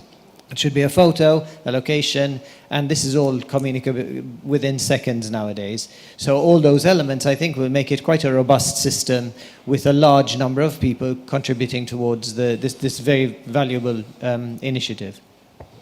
We're thinking also of an app, those who would be interested or who are aware of the risk that if you're in an area, your mobile phone would alert you that you're entering a high-risk area, because the problem is risk awareness. So you have an app and you're walking in an area and there's an area which is classified as high risk, because we cannot go around and close off every area that has some element of risk. So people have to be aware. I mean, certain footpaths are better off closed off. But in other areas, I mean, you have to leave it open and people have to take care as far as they can. But again, it's a question of judgment then.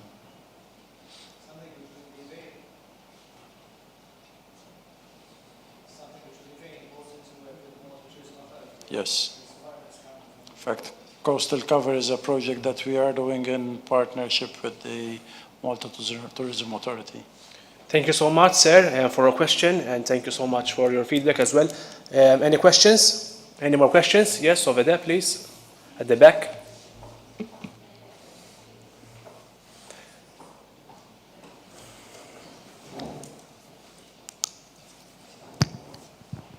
Thank you.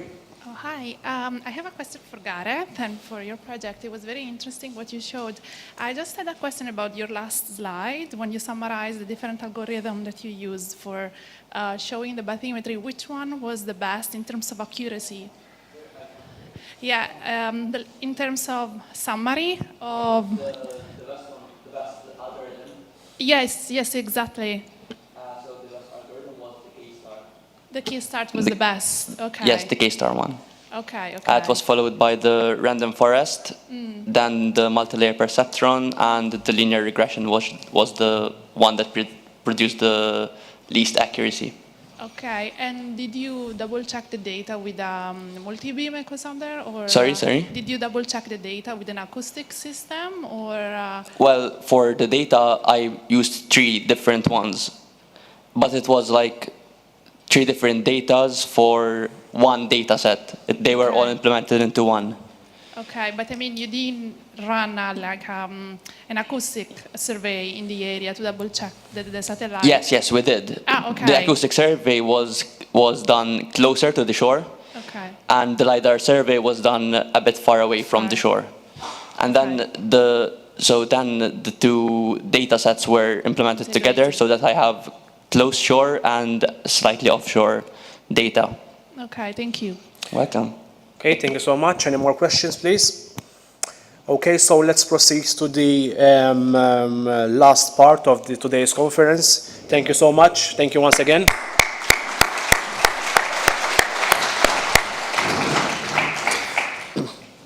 So I now welcome Mr. Jiri Krejci from the University of Malta, who will be speaking about the surveying process used for baseline readings and ground truthing monitoring for changes in the Maltese coastline. This will be followed by a speech from Ms. Deborah Jane Camilleri from the Superintendence of Cultural Heritage about National Heritage at Risk, coastal monitoring for its longevity. Mr. Timothy Portelli and Ms. Sasha Cini from the Restoration Directorate will be speaking about heritage buildings at risk, importance of coastal monitoring for their protection.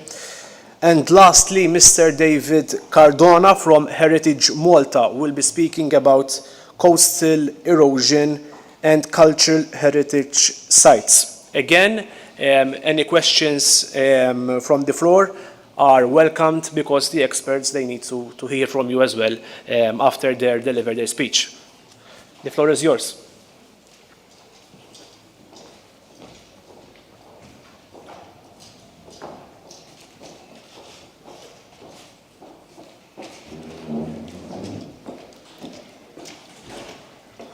Good afternoon. My name is Jiri Krejci. I'm working for Land Survey Unit in a planning authority, and our part of the project was pretty much use traditional surveying methods to use it for some baseline reading and ground truthing. Can I actually? Oh, sorry.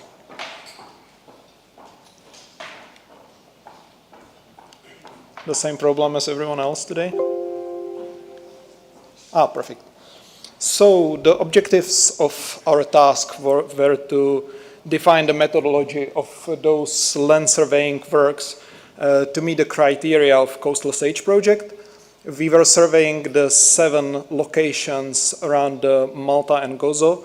All these locations were identified by the team of Public Work Department, and I think that the best way how to present you our work will be follow that workflow the way it was done. So first of all, there was a network of points that needed to be built. All of these points were fixed by the team of Public Works Department, and it consists of 24 primary points that were situated in stable areas and were pretty much used as our setup points and backside points. After that, there was 73 secondary points that were in those, let's say, collapsing areas, in those less stables, and that help us to observe all those changes that were happening there. And it included also 5 tilt plates that were mounted on specific locations, again, determined by the team of Public Works Department. We can, or in this stage of this project, we pretty much can put it into 2 stages. The first one was already done in January 23. That one is completed, and we provided all those data. The second stage, it's pretty much currently running, and the deadline when we will finish it will be by mid-March. Here you can see one of those locations on Gozo. Those red points are pretty much those stations that we used in those stable areas, and those yellow ones are those secondary points. The methodology was designed to reach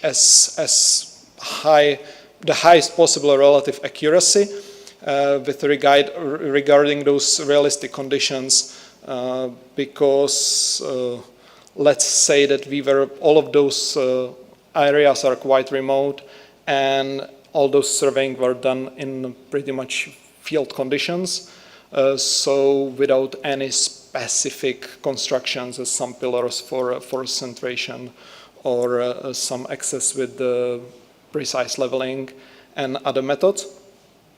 And also because it's going to be compared with those satellite data, we needed to reach also some decent absolute accuracy of those points of where they are located. That methodology, I would actually say that we can divide it into 4 different categories. One was just the basic design of that network, which allows us to have the continuity of those data, that even not when we are going to survey them now, but also in the future epochs, that there is going to be some continuity and also the control over the stability of that network. So redundancy of those points and nice view, so we can actually survey from multiple stations. Also, I will mention those other ones: GNSS observation, network observation with the total station, and the data processing. Each of them has his own specifics. We, as a planning authority, are currently operating 4 core stations, which are GNSS stations that are continuously operating, continuously observing those satellites, and thanks to them, those data we are streaming them through the internet to our clients and also to our surveyors. And thanks to that, we can actually use all those phase-fixed solutions for determining the position by GNSS.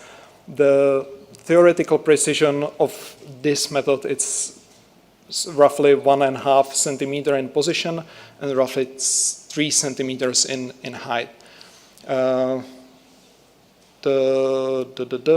All those observations that we were done were pretty much done in 2 different runs to increase the amount of data that we can average and to increase the precision. The main method for collecting data was the traditional collection through the observation with the total station. You can see that instrument Leica TS60 that was used for that, and thanks to that we were able to reach quite a good precision on those during those observations. We also used the more precise targets because it's easier, more precise to actually aim on them and keep them as low as possible or as stable as possible by using the stabilizing tripod. The process of the data processing was, as I said,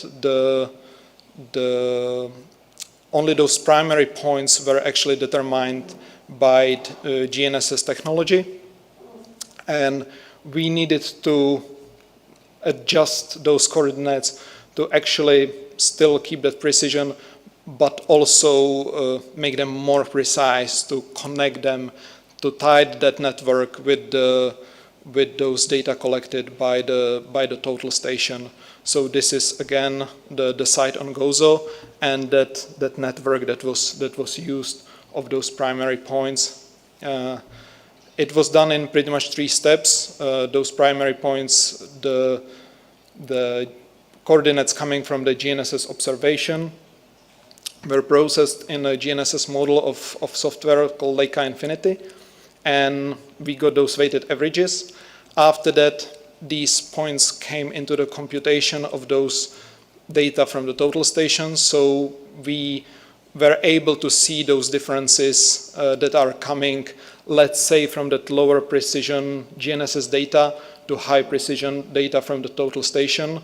And when after that some of those coordinates were actually chosen as a fixed coordinates, and the final adjustment was actually rerun. So all those secondary points with that green second were pretty much like this determined their final coordinates. Those are those that are going to be observing in the future again, and those primary points are going to be used still as a fixed coordinates, and only checks that it's going to be happening. It's going to be checking the stability of that network if any of those points are not dropping down or moving somewhere away. The last step that we needed to do, and that's sometimes a little bit confusing here on Malta, is the reprojection of these coordinates, because we had a requirement from Public Work Department to actually hand out those results in a different coordinate systems. The UTM on ED50 was the system that was used pretty much till recently, in the combination with orthometric heights as an official Maltese coordinate system. Nonetheless, recently it changed into the WGS84 system, on the UTM on WGS84 system, combined with those orthometric heights again. And you can see on that table that these coordinates are actually quite similar. So sometimes we are actually seeing some confusion when people are trying to put them on each other, and it's obviously doesn't really work. So it's necessary to be quite careful with that. For this kind of reprojection, we are using the software called the reprojection tool that was developed by Planning Authority, and for providing the coordinates in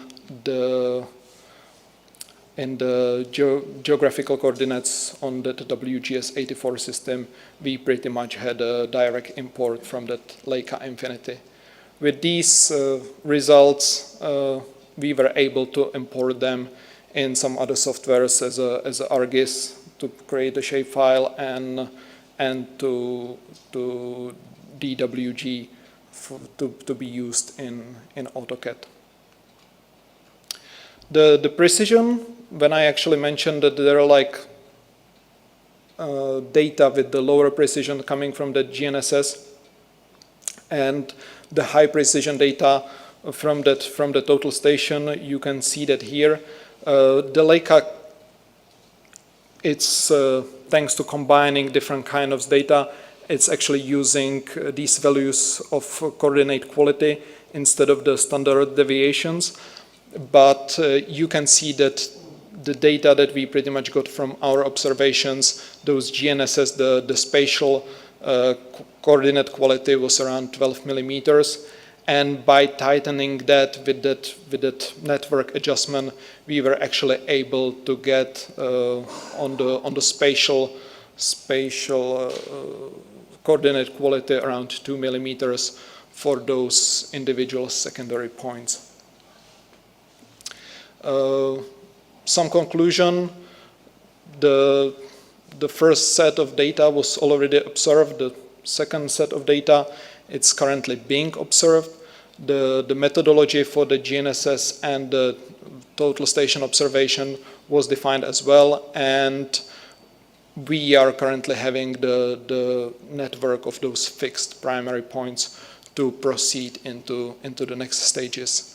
We will see how the differences are going to be. I'm not geologist, so I might be a bit too optimistic or maybe a bit too pessimistic if we are actually talking about that erosion.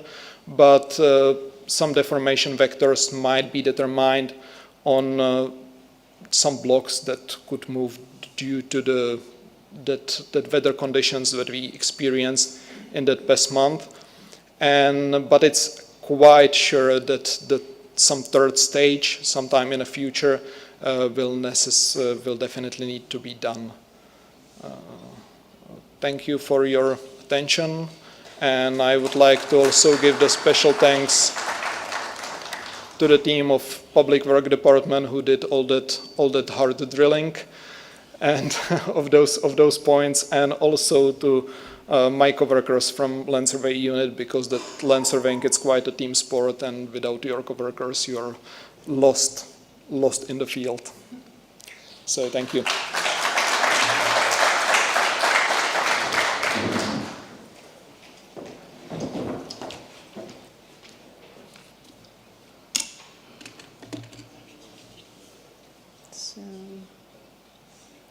Good afternoon, everybody.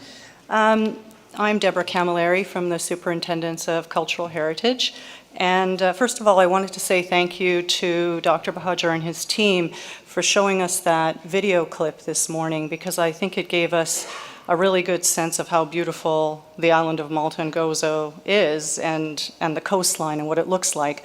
A lot of what we've talked about this morning has focused on the science, and I think the rest of us this afternoon are going to be talking a little bit more about the cultural heritage and how those areas are affected by coastal erosion and what we can do about it. So when we saw that video clip this morning, it was nice to see, as it sort of spanned across the coastline, the various cultural heritage sites that exist in Malta, and there are many, not only on the coast, but just below the coast, and then slightly off the coast as well. So all of them extremely important. And this is why I'm here today representing the Superintendence of Cultural Heritage.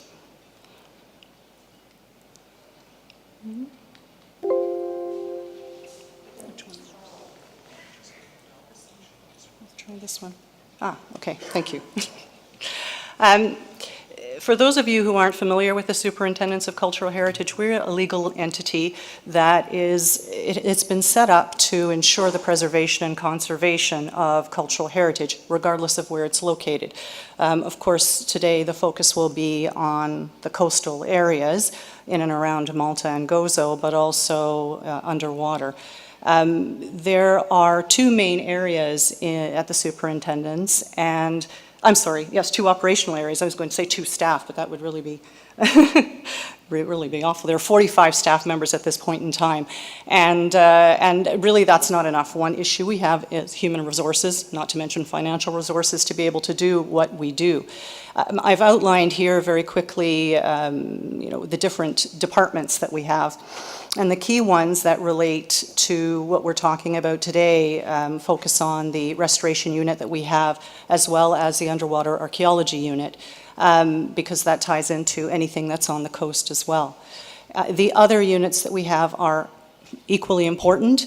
In all cases, the whole purpose for the superintendents is to be there to identify cultural heritage sites, monitor those sites, determine the risks, and also how we can ensure their preservation in collaboration with various agencies, entities, local NGOs, whatever the case may be, to make sure that we do preserve our heritage. The underwater and coastal sites that we focus on usually are found during periods when there are investigations going on.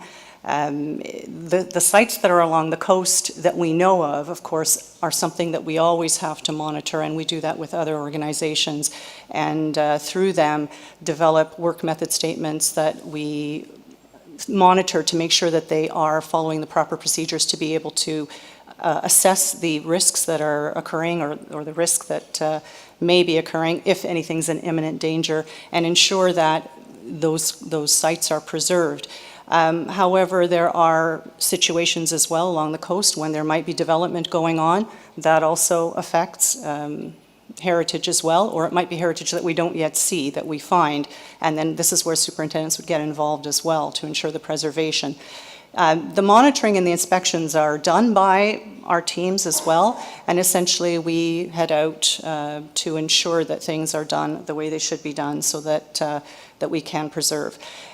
Permits that I've got listed here as well are very important. So a lot of the scientific analysis that goes on in Malta that you heard about this morning, in many cases organizations will come to the superintendents when they're required to do so that we can issue those permits as well and assess what is going to happen before any of the analysis is done to ensure that there's preservation. So this is a lot of what we do. When it comes to the restoration, this of course focuses on any buildings that exist on the island, whether it's not on the coast, but in this case, the focus is the coast, and to ensure that those are preserved with the right individuals who have the right professional expertise, who can go in and monitor those particular sites, but also ensure their preservation. Along with that, one of the things we need to do is involve local NGOs and other entities to essentially take control of some of these sites, because we can't do it all as an entity, and ensure that they are involved in the preservation of that. And that's where the guardianship deeds come into play. This is a little bit difficult because we've requested several sites to be taken over, and those are still under discussion. And there's a whole process that goes along with that, a whole legal process to ensure that the right organizations take on that role. But this is a very important part of what we do as well to ensure the preservation.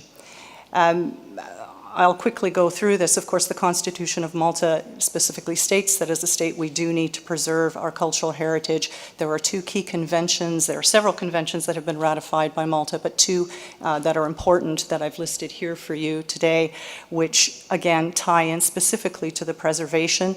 One of the most recent ones that we've ratified is the UNESCO 2001 convention we ratified in 2021 for underwater cultural heritage.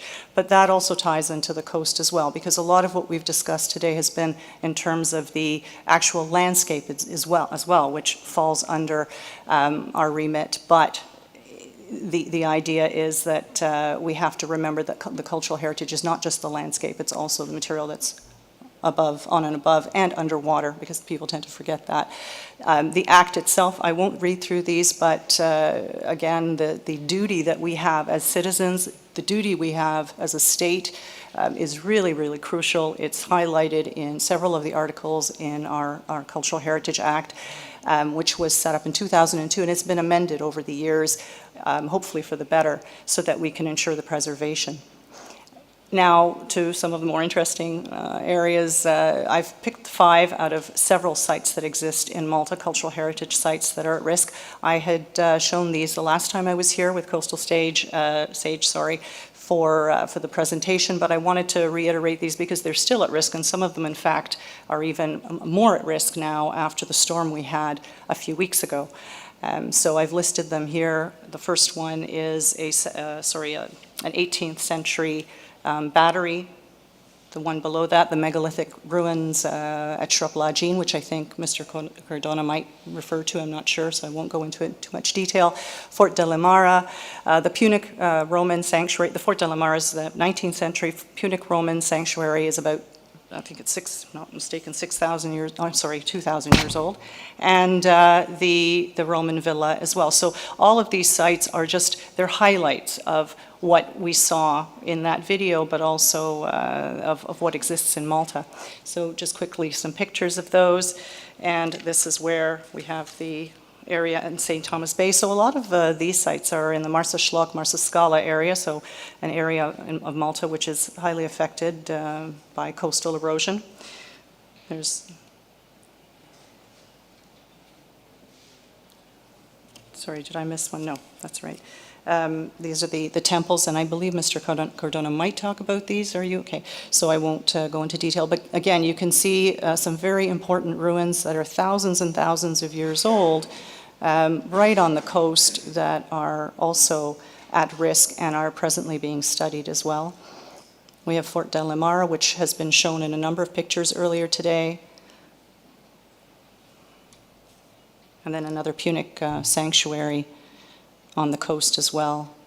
That is a good view of it as well, so that you could see it from the front face, and then the coastal angle, aerial view. That's a 3D model of it as well. And the reason I brought this up was just to show that one of the things that not only the superintendents, but several other entities in collaboration with the superintendents are trying to use as much of the technology that exists today as possible to be able to develop material that will document these sites, because if we can't save everything, obviously, and even though we would like to, in some cases the best we can do is at least have the use of technology to be able to preserve it for the future. So aside from identifying and monitoring, we're trying to document as much as we can. Along with that goes the whole point of any of the entities that are doing research, any data that they actually obtain, create, any research they've done, that material is also brought to the superintendent, so that in turn we can share that with other entities. Because as it was mentioned a little while ago, we are often operating in silos, and often there are situations where, you know, research actually exists, but it's not shared with another entity. So that's in the hopes of trying to, you know, establish these relationships. It's really crucial that we continue to do this. And this is the remains of the Roman villa at Rum al Hamra, which is, you know, I think a lot of people recognize this, but of course, even with the storm, again, was slightly, at least the coastline was slightly affected. I'm just going to show two quick pictures of areas which were, again, areas that there's been a lot of restoration on, but have been affected by the storm, again, in the last 2 weeks. And this you've probably seen in the news as well. Again, another area being affected. So it's, you know, the various issues with climate change, rising seawater levels, all of this is having an impact, and it's something that we have to continue to be cognizant of, and not just focus on the landscape itself, but the material that's on the landscape that's very important to us. And just to conclude, I've made some points here, but essentially what I would like to say is that, as Rector Vella said earlier this morning, I mean, Malta may not be here in, I don't know, 50,000 years. I might be totally wrong on that number, but, you know, I think we have to definitely continue to preserve our cultural heritage, the landscape, as well as all the sites for the next few generations as much as we can, regardless of what we know might be happening down the road. And these projects are really, really crucial for us to collaborate and develop relationships. So I hope we can continue to do that and share the information every way we can, and monitor as much as we can to identify the risks and ensure that we preserve the archaeological sites, historical sites, and the landscape as well. So thank you.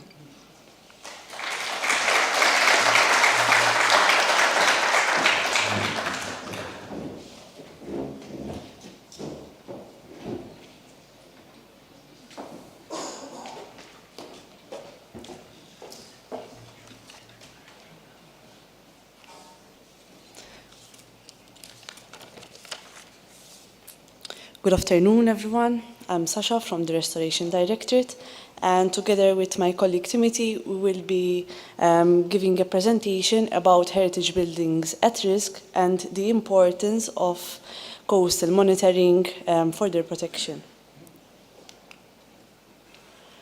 So we will start off by giving a brief overview of some of the projects that we carried out and how coastal erosion has affected cultural heritage sites. And then we will go into more detail about 2 case studies, which will be the Madonna tal-Aħrax statue in Mellieħa and the Rihama Battery Marsa Scala. So the Restoration Directorate is the main governmental entity which we are responsible for implementation and execution of restoration, rehabilitation, and conservation interventions on historical buildings which are primarily public property. So over the years, the Restoration Directorate has carried out numerous restoration works on many prominent historical sites. And to have a general overview, this map shows the points of sites where we have carried out some interventions. And we classify sites according to their architectural type. So we classify them into 7 categories. So if we turn that map into a heat map, it shows that a considerable number of sites that we have worked on are located in coastal areas, especially the Grand Harbor area. Okay, so here.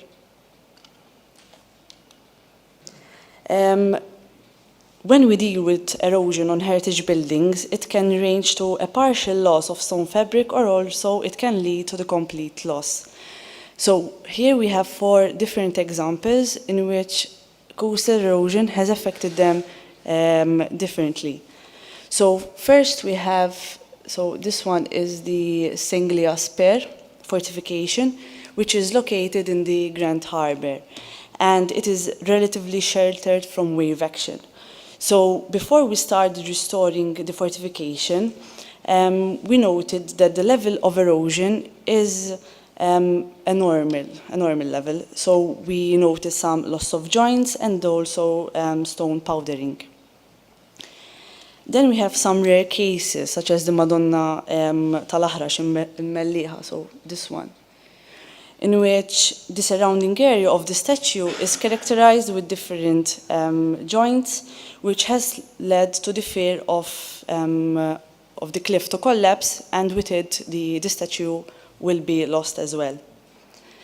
Then we have cases such as the Rihama Battery, which is this one, where the progressive erosion of the cliff face has resulted in loss of substantial parts of the battery wall.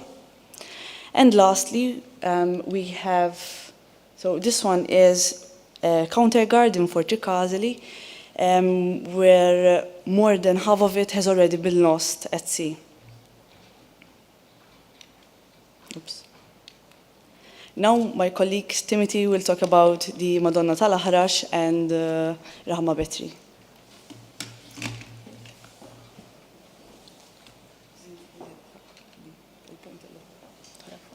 Thank you. Now, when it comes to coastal heritage, without the body of data that is being collected through the investigation techniques that were discussed in the previous presentations, our line of work is perhaps reactive at best. Reactive due to the external forces of deterioration that significantly affect the integrity of our cultural heritage, our cultural monuments. And at times we risk that we partially or completely lose these. One example is the Madonna tal-Aħrax statue in Mellieħa. Mother Nature here gave us a bit of a heads up, at least here. The monument is located on a cliff edge, basically overlooking the Mellieħa's Adira Bay. Now, the geology of the area is made up of the upper coralline limestone, particularly the Imtarfa and the Bitkal member. And the area is facing geomorphological issues similar to other other areas that are being exhibited throughout the islands. Now, as the photos clearly indicate, fissures have propagated on the rock face exactly in front of the monument itself. And at this point in time, given that we had very limited data on the area, data on the ground movement, and data which would give us an indication of how the area is going to progress, we decided that it would be best to apply with the planning authority to move the statue, the monument, further inland. We did carry out a very simplistic desktop study showing basically the areas ranging from 1957 upwards to 2021. And we could basically see that apart from these cracks, which were present as early as 1957, new cracks have propagated exactly in front of the monument over here and also up here. It is also interesting to point out that fissures which are basically visible to the naked eye are present throughout the area. So further investigations on this site would basically give us a better indication on the general stability of the area. We have planning authority permission to carry out the works now, even with air as well. And samples will be carried out on the pedestal of the monument to see whether we have any remnants of the original pedestal. If not, the intention is to fashion a new pedestal, which is basically, rather than a copy, a mimic of that of the original, because we have original photography of how the monument was originally constructed. And the idea is to have a sort of, at this point in time, due to the lack of information, a demountable pedestal base that could be easily moved further inwards if need be.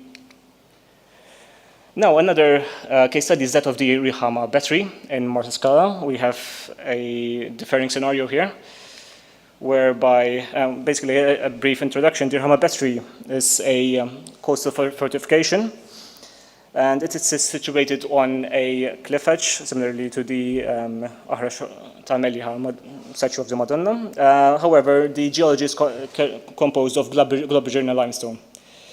Now, due to the frail nature of the rock itself, and due to the exposed area, we have had a collapse of the area here, and basically a significant part of the battery itself has collapsed as well.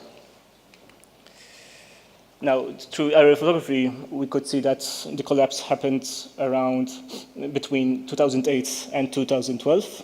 We had this collapse over here. And basically, this shows that we do need this evidence. We do need this collection of information, which could help us rather than to be reactive, to be proactive, to safeguard perhaps future collapses if we have the chance to do it.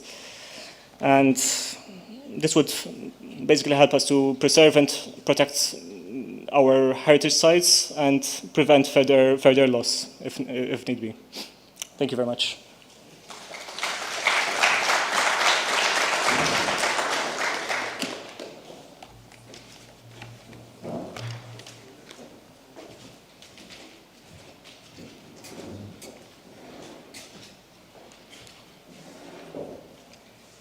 Thank you very much.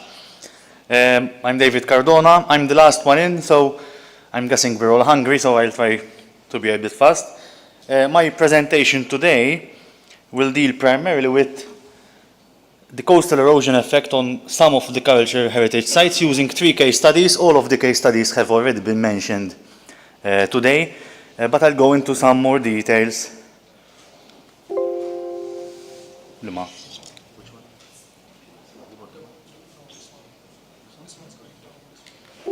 Okay. So our 3 case studies, which I have already presented here in previous occasions, are Shroplagine, which is the only site that Heritage Malta is actively dealing with the erosion aspect, Fort Delimara, for which Heritage Malta is working as well, but on a lesser scale due to the nature of the site, and Ramla Hamra that was also mentioned by my colleague Deborah before. So starting off with Shroplagine, we've already seen where the site is. It consists of a prehistoric structure excavated in the early 20th century by Sir Thomas Ashby and Temi Zammit. And it has been left back. How can I go back? No. You can see some pictures of the excavations here, and as you can see from the photos, this was taken sometime in this 1960s probably, and even from the plans before, we know now that the site was already collapsing, not in the risk of collapsing, already collapsing into the water already in the early 20th century. And we can confirm that now on the ground, because the stratigraphy, the layers at the cliff edge, were not removed. So we're still finding original stratigraphy at the cliff edge, including original artifacts left there by the 1911 excavation. They were probably scared of venturing closer to the edge, point blank.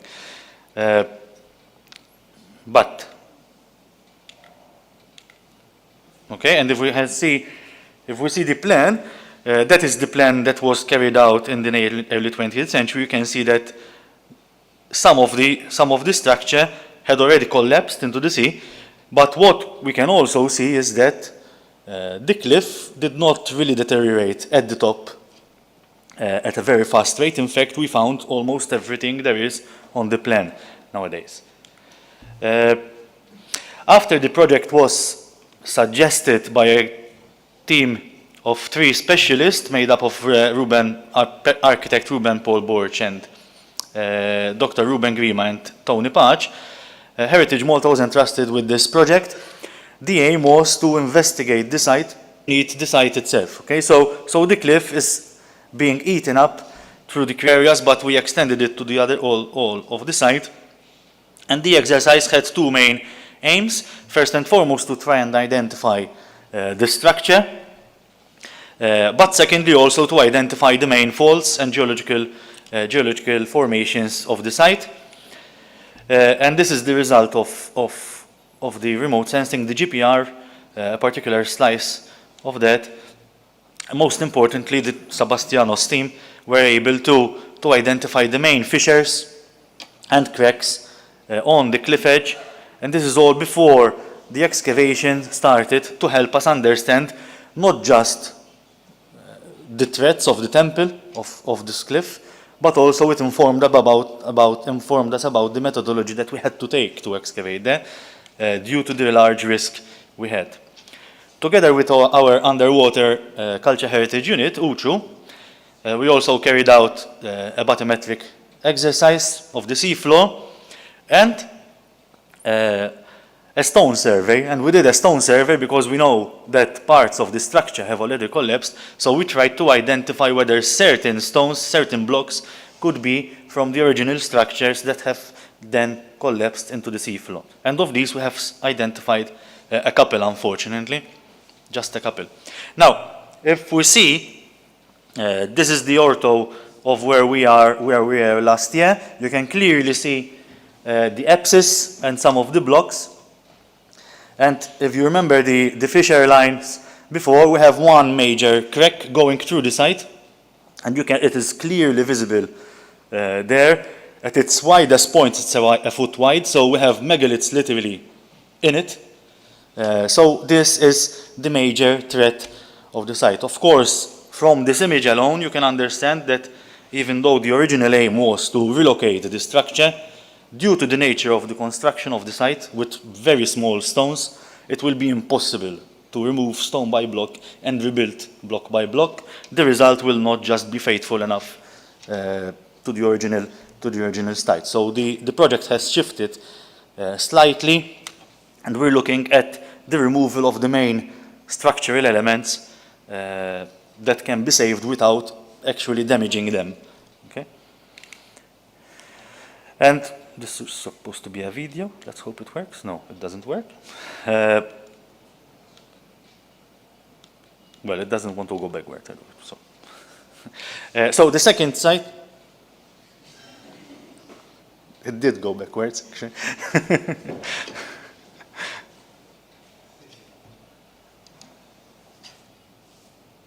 So just to put you in the picture of Shroplagine project, the Shroplagine project has been going on now this is the third season.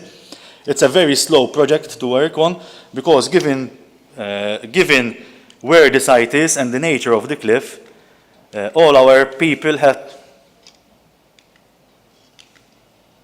maybe like this.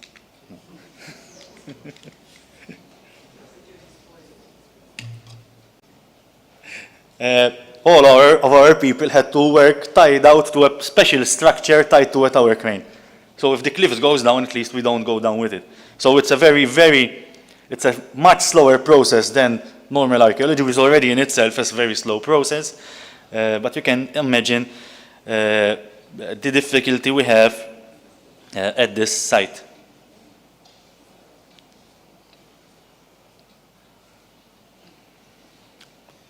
There we are. There, okay. So this is a drone image, a drone footage of the cliff. The site is directly above that cave, and the cave is collapsing while we work. So even while we work, we can sometimes hear pieces of rock falling in the water, and we've had constant reports by people in the area, especially kayaking, that parts of the cave have collapsed. In fact, during our work, we issue a ban on people approaching the site from water by divers. This is a very popular spot by spear hunting, spear fishing, but even by boat because of the risks, the exaggerated risks we have while we're working there. We have installed 2 accelerometers together with architect Ruben Paul Borch. Unfortunately, these are not working yet, so unfortunately we cannot gather data from them. Okay, the second site is for the Limara. I'm going to go through these because we've all seen them already. Why is it going backwards? All right, for the Limara is basically a 19th century fort that has been used in the past for various uses. Of course, it was built on the cliff edge to protect the mouth of Marsashlock and Birzabuja harbors. Of course, the position where it was built is now now the cause of most of its deterioration because the cliff is slowly degenerating, and we're seeing here a comparison between 2010 and 2014, and the fort is not just above the cliff but also within the cliff. So in certain areas you can literally see the passages, the underground passages, being slowly eaten away and exposed by this coastal erosion. We can again seeing it from a different angle, and this of course is causing damage within the fort itself. We can somehow mitigate this, but without actually working on the cliff, we won't solve the problem. It's just a cosmetic change, literally. Okay, so we need to understand how the cliff is working, how the cliff is being deteriorated and eaten up to be able to save the fort. The third site mentioned by my colleague as well is the Ramla Hamra Villa. That was again excavated when HB was here, so in 1911, 1912.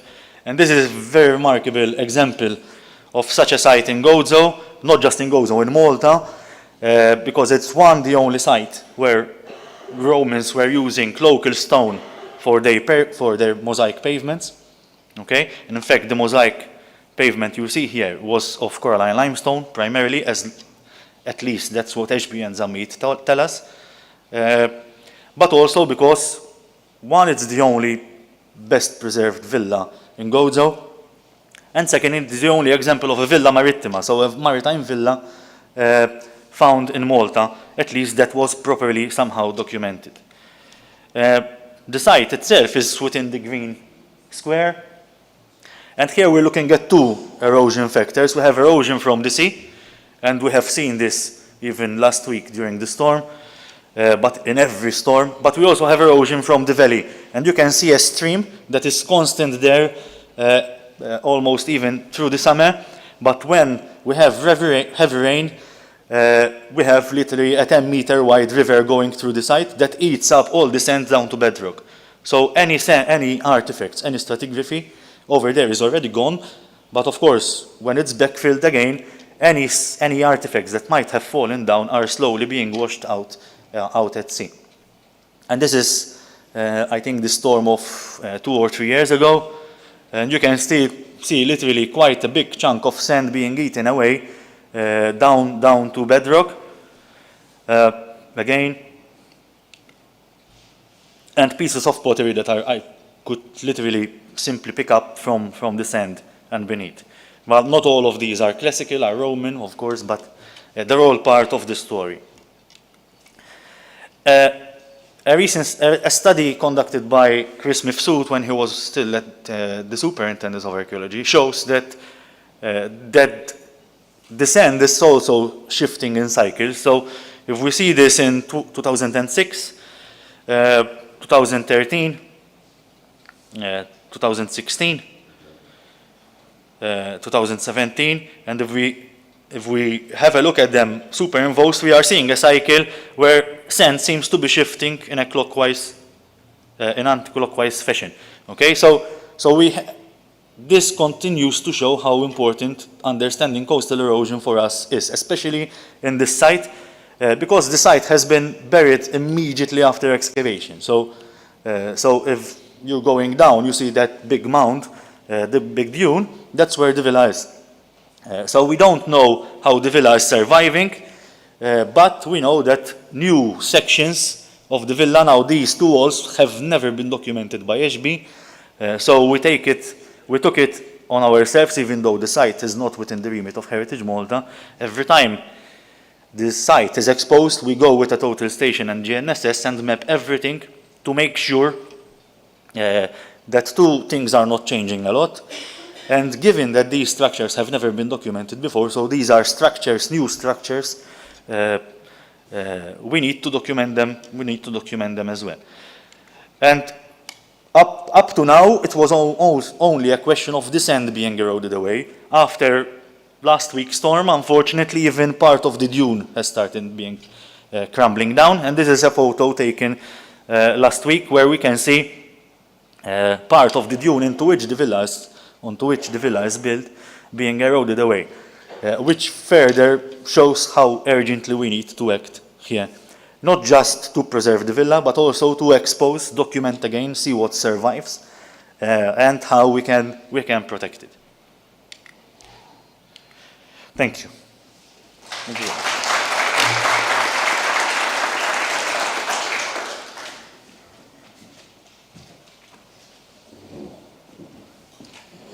Thank you all so much for your presentations. Do we have any questions? The last space for the 2 questions, please. Yes, over here, please. My colleague will bring over the microphone. Your name, surname, and... Hello. Hi. So Nathan Grek from Ambient Malta. To any one of you who can answer. So we talked a lot about the coastal erosion, and there's a lot of factors that are involved. But is there any feasibility, if at all, to try and prevent such erosions, especially with regards to the deterioration of the cliff faces?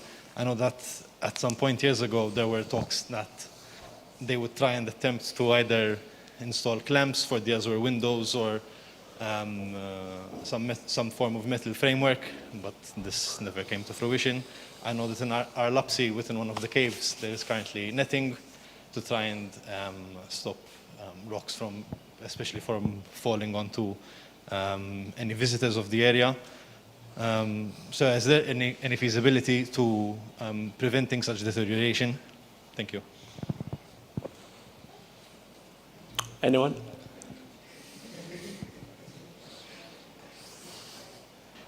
I can start. I think it's important to look at all possibilities when we're looking at the structures we're trying to preserve. The issue is funding, time, human resources to be able to do it, expertise as well. Luckily, I think in Malta now we've got a lot of people who are involved in conservation, and we can call on them to help. But I think what it comes down to is being able to get together with all the organizations involved, entities involved, the public as well, to be able to do this. So it's one step at a time for each area, and so we're looking at what area is in imminent danger to start there. Public safety is the other thing, which of course is not part of our remit, but Public Works would get involved, and other entities as well. But I think that's the main issue. It's trying to have the general public as well as the government understand how important it is to preserve these, and where does the funding go, and how quickly can we get it to those locations. So I'll leave it to my colleagues maybe to see if they have anything else to say.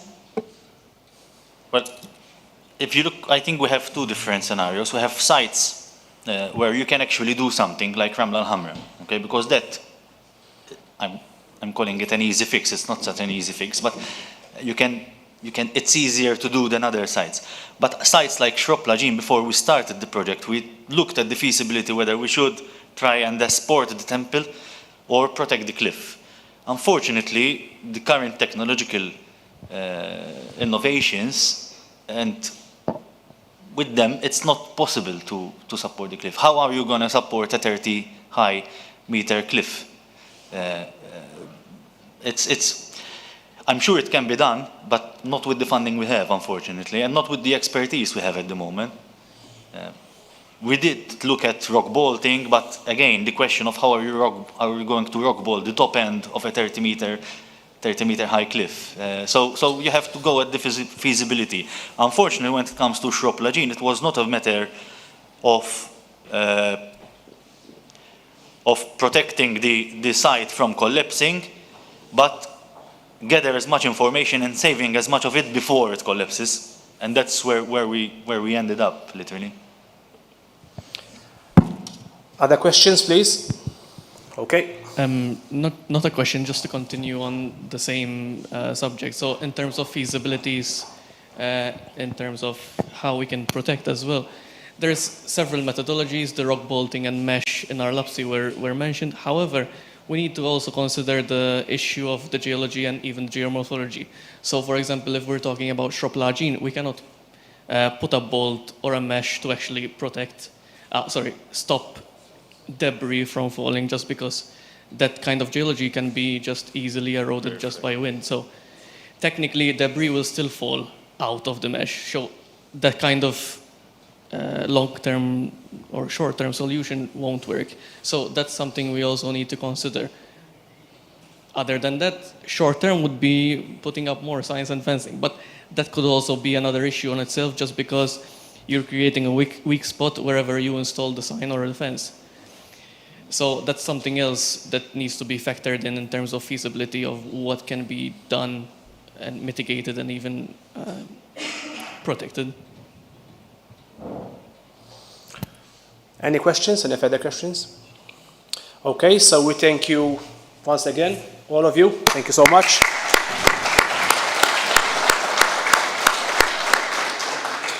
And to wrap up, let me, for the last time, invite Perit Dr. George Bohajar from the Public Works Department, who will make some closing remarks about today's long yet fruitful conference. Dr. Bohajar. Just a couple of comments, observations, and even to pick up from the last questions and the brief discussion we had. I mean, the reason why we brought in heritage again, because there's a very high sense and a very strong consensus on value of our heritage.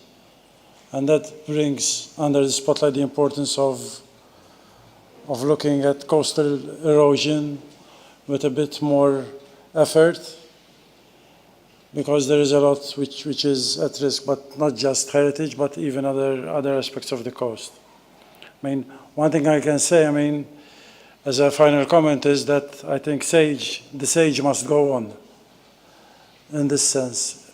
It's also a saga which is going on. I mean, the high-value heritage monuments that we've kind of started to discuss. We're just starting to discuss how to protect these valuable monuments, and it seems there's a sense of helplessness, and we mustn't give up on this. That's why I say the saga must go on. And even though Chris, I mean, our colleague as a geologist, he points out the difficulties in, for instance, rock bolting a clay cliff, but we must try to find other solutions. At times, such situations may call for it's a dire situation, so we need to go maybe to extreme measures. And in this case, I would consider extreme measures in terms of intervening heavily in nature to try to prop up a megalithic temple, for instance, or to preserve something which, if lost, will be lost forever, because it's not just of national importance. It's been there for centuries and millennia in some cases, and I think we need to consider this.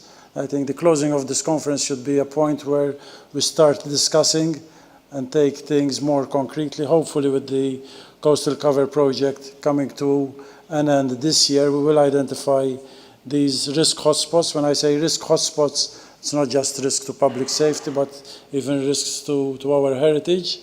So we need to engage in discussion with a view towards concrete action. So this is my closing remark. And on the line of SAGE, although it means satellite assisted governance of erosion, the reason why we chose that name was because it will hopefully make us wiser. And wiser not in the sense only at the cognitive level of acquiring more knowledge and more information, but should also make us wiser in the sense that we need to act together. Because what we're looking at protecting is our common heritage, and we need to act together. And it's pointless different entities working separately, and hopefully events like this will bring us closer together to have a common course of action. Thank you.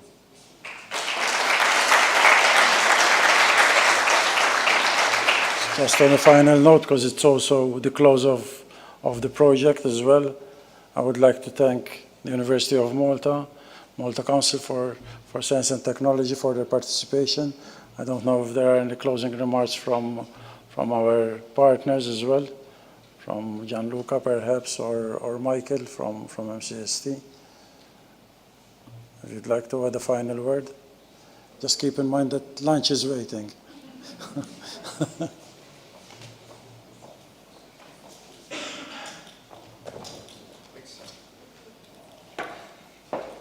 Okay, so thank you, George, for giving me the opportunity to say some last words. I won't keep you too long because you're probably all very hungry. I think one of the main things that I'd like to emphasize is that apart from the funds that we dish out to encourage this kind of research, which, as you can see, is extremely important, it's done very rigorously, it's very thorough, and its implications are very important. But what we have to try and keep in mind is the whole future, the bigger scope of things, and how satellite data is going to be more integral in our societies. But for that to happen, I think it's up to the authorities like yourselves to come to us and tell us about your situations. We are very aware of certain limitations in terms of human resources, finances, technology, and so on and so forth. What we're trying to push here is to go into Europe with a space structure. And in order to do that, we need that information from you. So please do approach us, not just for the funding, but even for any future projects that you might have in mind. And as well, I'd like you to communicate between yourselves so I can put you into contact with each other and hopefully organize networking events where you'll have the opportunity to get together, meet, share data, because I'm realizing that people don't have access to certain data, they don't have access to certain technology which other departments might have. So this is where you can all come together to work together. Thank you very much.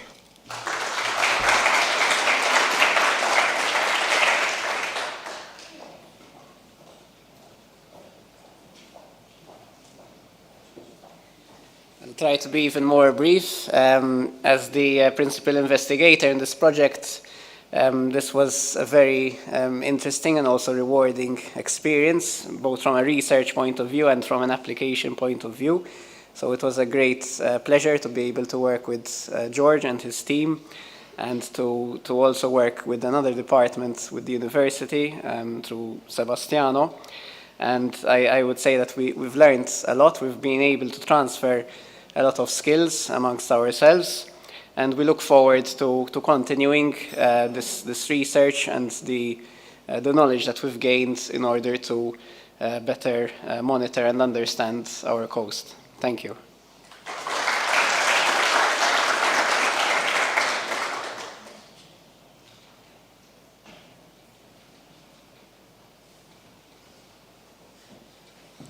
So that's it. Thank you for your presence and attendance and participation as well. Thank you so much.